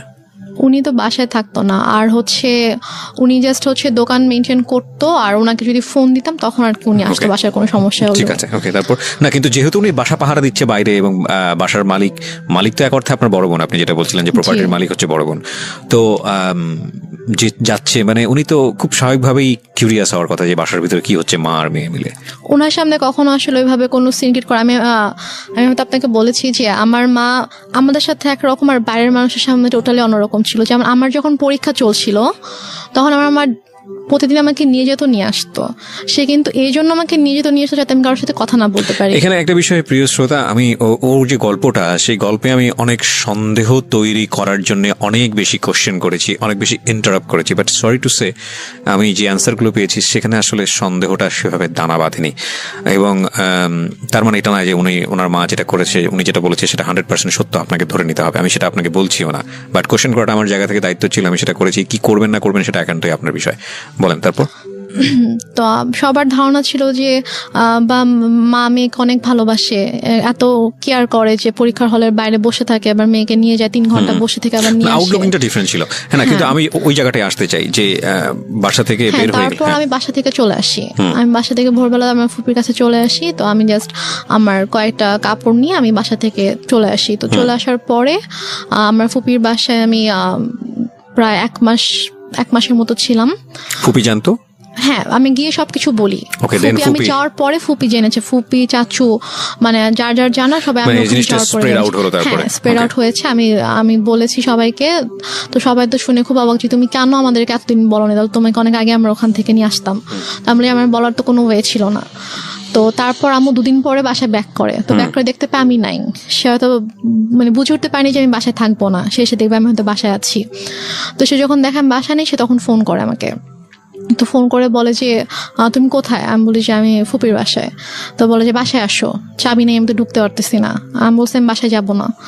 তো বলে যে না, বাসায় তো আসতে, বাসায় কেন আসবো? আমি এই ডিলেমাগুলো একটু শর্ট করি। হ্যাঁ, সেটা হচ্ছে যে বাসায় আপনি জানেন, এরপর কি করেছেন আপনি স্টেপ বাই স্টেপ? বাসায় যাইনি। তো তারপর আমি যখন ঢাকায় চলে আসবো, আমার ইউনিভার্সিটিতে অ্যাডমিশন নিতে হবে। তো আমার তো ওখানে আমার এসএসসির যে পেপারস, তারপর হচ্ছে কিছু সার্টিফিকেটস, এগুলো তো আমার লাগবে। তো এগুলো তো সবকিছু বাসায় আমি রেখে এসেছি, আমি তো কিছুই নিয়ে আসিনি বাসা থেকে। তো আমি যখন যেতে চাই, তো আমার ফুপি আম্মুর সাথে কথা বলে যে ওর তো কিছু পেপারস লাগবে, তো বাসায় যাবে, গিয়ে ওর যা যা লাগবে নিয়েও চলে আসবে। পরে বলে যে না, ও তো বাসায় ঢুকতে পারবে না, ওকে বাসায় আসতে দিব না। তো এক পর্যায়ে এবং আম্মু নানা সময় নানাভাবে আর কি আমাকে ফোন দিয়ে, ফুপিকে ফোন দিয়ে, চাচুকে ফোন দিয়ে সবাইকে থ্রেট করতো যে আপনার আমার মেয়েকে নিয়ে আমার সম্পর্কে ব্রেন ওয়াশ দিচ্ছেন, এই জন্য ওরকম করতেছে, আমি আপনাদের নামে কেস করবো যে আমার বাচ্চাকে কিডন্যাপ করে রাখছেন আপনারা। তো এগুলো নিয়ে আসলে আমার ফ্যামিলি সবাই খুব ভয়ে ছিল, যে কারণ তারা এটা বলতো যে ও যে কোনো কিছুই করতে পারে, যে তার নিজের মেয়ের সাথে এরকম করতে পারে, সে আমাদের ক্ষতি করতেও তার বাঁধবে না। তো সবাই মিলে আমার আপুর সাথে ডিসকাস করে দেন ডিসিশন হলো যে আমি মানে তার নামে একটা জিডি করবো। আচ্ছা, তার নামে একটা জিডি করে রাখবো যে সে আমার সাথে এরকম বিহেভ করেছে এবং সে ইন ফিউচারে আমার এবং আমার ফ্যামিলির ক্ষতি করতে পারে। তো এরকম একটা কিছু জানিয়ে জিডি করব। তো তারপর ফুপির বাসা থেকে আমি আমার ফুপা, আমার বড় ভাই, আমার একটা চাচা সহ আমি আমাদের শহরে আসি। পুলিশ জিডি নিয়েছে? জি, পুলিশ মেয়ে জিডি করছে। জি, নিয়েছে। তো ওখানকার গিয়ে যখন আমি ফার্স্টে বলি, তো ওখানকার অফিসাররা পরে বলে যে ঠিক আছে আপনি ওসির সঙ্গে কথা বলেন। তো আমরা ওসির কাছে যাই। তো ওসির কাছে যাওয়ার পর ওনাকে যখন আমি ডিটেল সব ঘটনা খুলে বললাম, তখন উনি বললো যে এটা খুবই সেন্সিটিভ একটা ব্যাপার, তো ঠিক আছে আমি জিডি করে দিচ্ছি, সমস্যা নেই। তারপর আপনি বাসায় ঢুকতে পারলেন? তারপর আমি বাসায় গেলাম, জিডি করে আমি বাসায় গেলাম। তারপর ঢুকতে দিচ্ছিল না, তারপর ওসি ফোন করে দেওয়াতে তারপর কি ঢুকতে দিয়েছে আমাকে। তো জিডিতে কি কি বিষয় মেনশন ছিল? জিডিতে মেনশন ছিল হচ্ছে যে উনি বললো যে জিডিতে তো যেসব বিষয় ঘটেছে এগুলো তো আসলে ডিটেলে লেখাটা পসিবল না এত কিছু, তো তুমি এভাবে একটা লেখো যে তুমি নিজের ইচ্ছায় তোমার ফুপির কাছে ছিল এতদিন, তারা তোমাকে কিডন্যাপ করেনি এবং তুমি এখন পড়াশোনার জন্য তুমি সিরাজগঞ্জ থেকে ঢাকায় শিফট করছো এবং এখানে তোমার বোন তোমাকে টেক কেয়ার করবে, তোমার বোনের দায়িত্বে তুমি যাচ্ছ এবং তোমার ফুপু চাচা কারো কোনো দোষ নেই, তারা তোমাকে কিডন্যাপ করে, তুমি নিজের সাথে তার কাছে এসেছিলে। আচ্ছা, এবং ইন ফিউচারে যদি তোমার কোনো ক্ষতি হয় তার জন্য তোমার মা দায়ী থাকবে। মা কেন দায়ী থাকবে? মানে সে আমার কোনো ক্ষতি করবে আর কি। জিডিতে এরকম টাচ দেয়া ছিল যে মা আমার সঙ্গে ধরনের আচরণ করছে? হ্যাঁ, আচরণ করে, সে আমাকে শারীরিকভাবে মানসিকভাবে অনেকভাবে নির্যাতন করেছে, গায়ে হাত তুলেছে, যৌন নির্যাতন করছে। জি, এগুলো ছিল, এগুলো জিডিতে ছিল? জি, এগুলো ছিল। ওকে। তো তারপর আমি বাসায় যাই, বাসায় গিয়ে কিছু সার্টিফিকেট, আমার প্রয়োজনীয় যা যা জিনিসপত্র ছিল আমি এগুলো নিয়ে দেন ফুপির বাসায় চলে আসি। তার কয়েকদিন পরে আমি ঢাকায় চলে আসি এবং ঢাকায় চলে আসার পরে আমার রেজাল্ট দেয়। তো আমি আসলে আমার রেজাল্টের দিন আমি বিশ্বাসই করতে পারছিলাম না, আমার খুব ভয় করছিল যে আমি হয়তো ফেল করব। ঢাকায় আসেন কত সালে? আমি ঢাকায় আসি 2014 সালের আগস্ট মাসে। 2014 সালের আগস্ট মাসে, এখন হচ্ছে 2018 সাল প্রায় শেষের দিকে, 2019 সাল পড়তে গিয়েছে। এই প্রায় 5 বছর আপনি বাড়ি যাননি? আমি যাইনি বাড়িতে। মার সঙ্গে কোনো যোগাযোগ নাই? কোনো যোগাযোগ নাই। ফোনে একবার হাই হ্যালো হয়নি? ফোনে 2 বার কথা হয়েছে এই 5 বছরে, মাত্র 2 বার। হ্যাঁ, আমি ফোন দিয়েছিলাম একবার, আম্মু ফোন দিয়েছিল, আমার নাম্বার আমি চেঞ্জ করে ফেলেছিলাম ঢাকা আসার পর আমার নাম্বার, তো সামহাও পেয়ে যায়, তো পেয়ে আমাকে ফোন করে, দেন আমি কথা বলি না, আমি ফোন রেখে দিই, দেন আমি নিজে কল দিয়েছিলাম, কারণ মানে আমার না খারাপ লাগতো, মানে যত কিছুই করুক তারপরও দেখা যায় যে মানে কেউ যদি বাচ্চা যদি অসুস্থ হয় অথবা অনেক খারাপ কোনো সময় কাটায় অথবা অনেক খুশির কোনো সময় কাটায়, তখন কিন্তু স্বাভাবিকভাবে মা বাবা ভাই বোন আপনজনদের কথা মনে পড়ে। তো আমি যখন ঢাকায় আসার পরে যখন আমি সিক হতাম, তখন হোস্টেলে থাকতাম একা একা, তো আমি খুব লোনলি ফিল করতাম। যখন খুব বেশি অসুস্থ হতাম তখন আমার খুব ইচ্ছা করতো যে অন্যদের মাকে দেখতাম, যে আমার মা কেন অন্যদের মতো না, অন্য মায়েরা তো এত ভালো, তার বাচ্চাদেরকে এত কেয়ার করে, বাচ্চাদেরকে আগলে রাখে, এবং একটা মায়ের কাছে তো বাচ্চা সবচেয়ে সেফ থাকা উচিত, যেটা আমি ছিলাম না। তো আমার সাথেই কেন এরকম হতো? আমি নামাজ পড়ে আল্লাহর কাছে কান্না করতাম যে আল্লাহ আমার সাথেই কেন এরকম হলো, আমার মা কেন এরকম, অন্যদের মা তো এত ভালো। তো আমি একদম ইমোশনাল হয়ে আমি আমার মাকে ফোন দিয়েছিলাম, গত বছর অক্টোবর মাসে ফোন দিয়েছিলাম আম্মুকে। তো সে প্রথম 1 মিনিট আমার সাথে ভালো করে কথা বলেছে, ভালো করে বলতে চাই, জিজ্ঞেস করলাম যে কেমন আছো, ভালো আছি, তুমি কেমন আছো, আমি বলছি ভালো আছি। তো তারপরে বলতেছে যে তুমি কেন এভাবে আমাকে সবার সামনে খারাপ বানিয়ে তুমি বাসা থেকে চলে গিয়েছো। তা আমি বলেছি যে আমি কেন এসেছি তুমি জানো না, তুমি আমার সাথে যা করেছো তারপর আমি কিভাবে তোমার সঙ্গে থাকতাম। আমাকে বলছে তোমার সাথে আমি কি করেছি, তুমি আমার সাথে কি করেছো জানো না? বলেছে না আমি তোমার সাথে কিছুই করিনি। পরে বলছে যে বলো আমি তোমার সাথে কি করেছি। তখন আমি বলছি তুমি আমার সাথে আমাকে মারধর করেছো, আমাকে আমার সংসারটা নষ্ট করেছো, আমাকে আমার ভালোবাসা মানুষের থেকে তুমি দূর করেছো, তার সামনে আমাকে খারাপ বানিয়েছো, আমার সাথে তুমি অনেক কিছুই তো করেছো, তো তুমি এগুলো কিছুই করোনি, তুমি কিভাবে বলতেছো যে তুমি কি করছো তুমি জানো না? বলতেছো যে আমি তো তোমার সাথে এরকম কিছুই করিনি, তুমি তো নিজেই ডিভোর্স দিচ্ছো, তোমার ডিভোর্সের জন্য তো আমি দায়ী ছিলাম না, তো তুমি কেন এখন আমাকে মিথ্যা ব্লেম করতেছো? আর তোমাকে আমি কবে মারছি? তোমাকে তো আমি মারি নাই। মানে সে আমার সাথে যা যা করেছে তার সবকিছুই সে এখন অস্বীকার করে আমার কাছে। আমার আপুর সাথে মাঝে মাঝে তার কথা হয়, তখন সে আমার আপুকেও বলে যে না আমি ওর সাথে কিছুই করিনি। আপনার বড় আপুর সঙ্গে তো সেরকম কোনো কিছু করেনি আপনার দেখা মতে? বড় আপুর সংসারে অনেক ঝামেলা সৃষ্টি করার চেষ্টা করেছে, সেটা হচ্ছে বড় আপু শ্বশুর বাড়িতে ফোন দিয়ে আপুর হাজবেন্ডকে ফোন দিয়ে আপুর সম্পর্কে অনেক উল্টাপাল্টা কথা বলেছে। ঠিক আছে, নাই বা গেলাম, আমি শুধু মানে খুব এমন একটা জায়গায় গল্পটা দাঁড়িয়ে গেল, এখানে কথা বলাটা খুব মুশকিল। তবে প্রিয় শ্রোতা,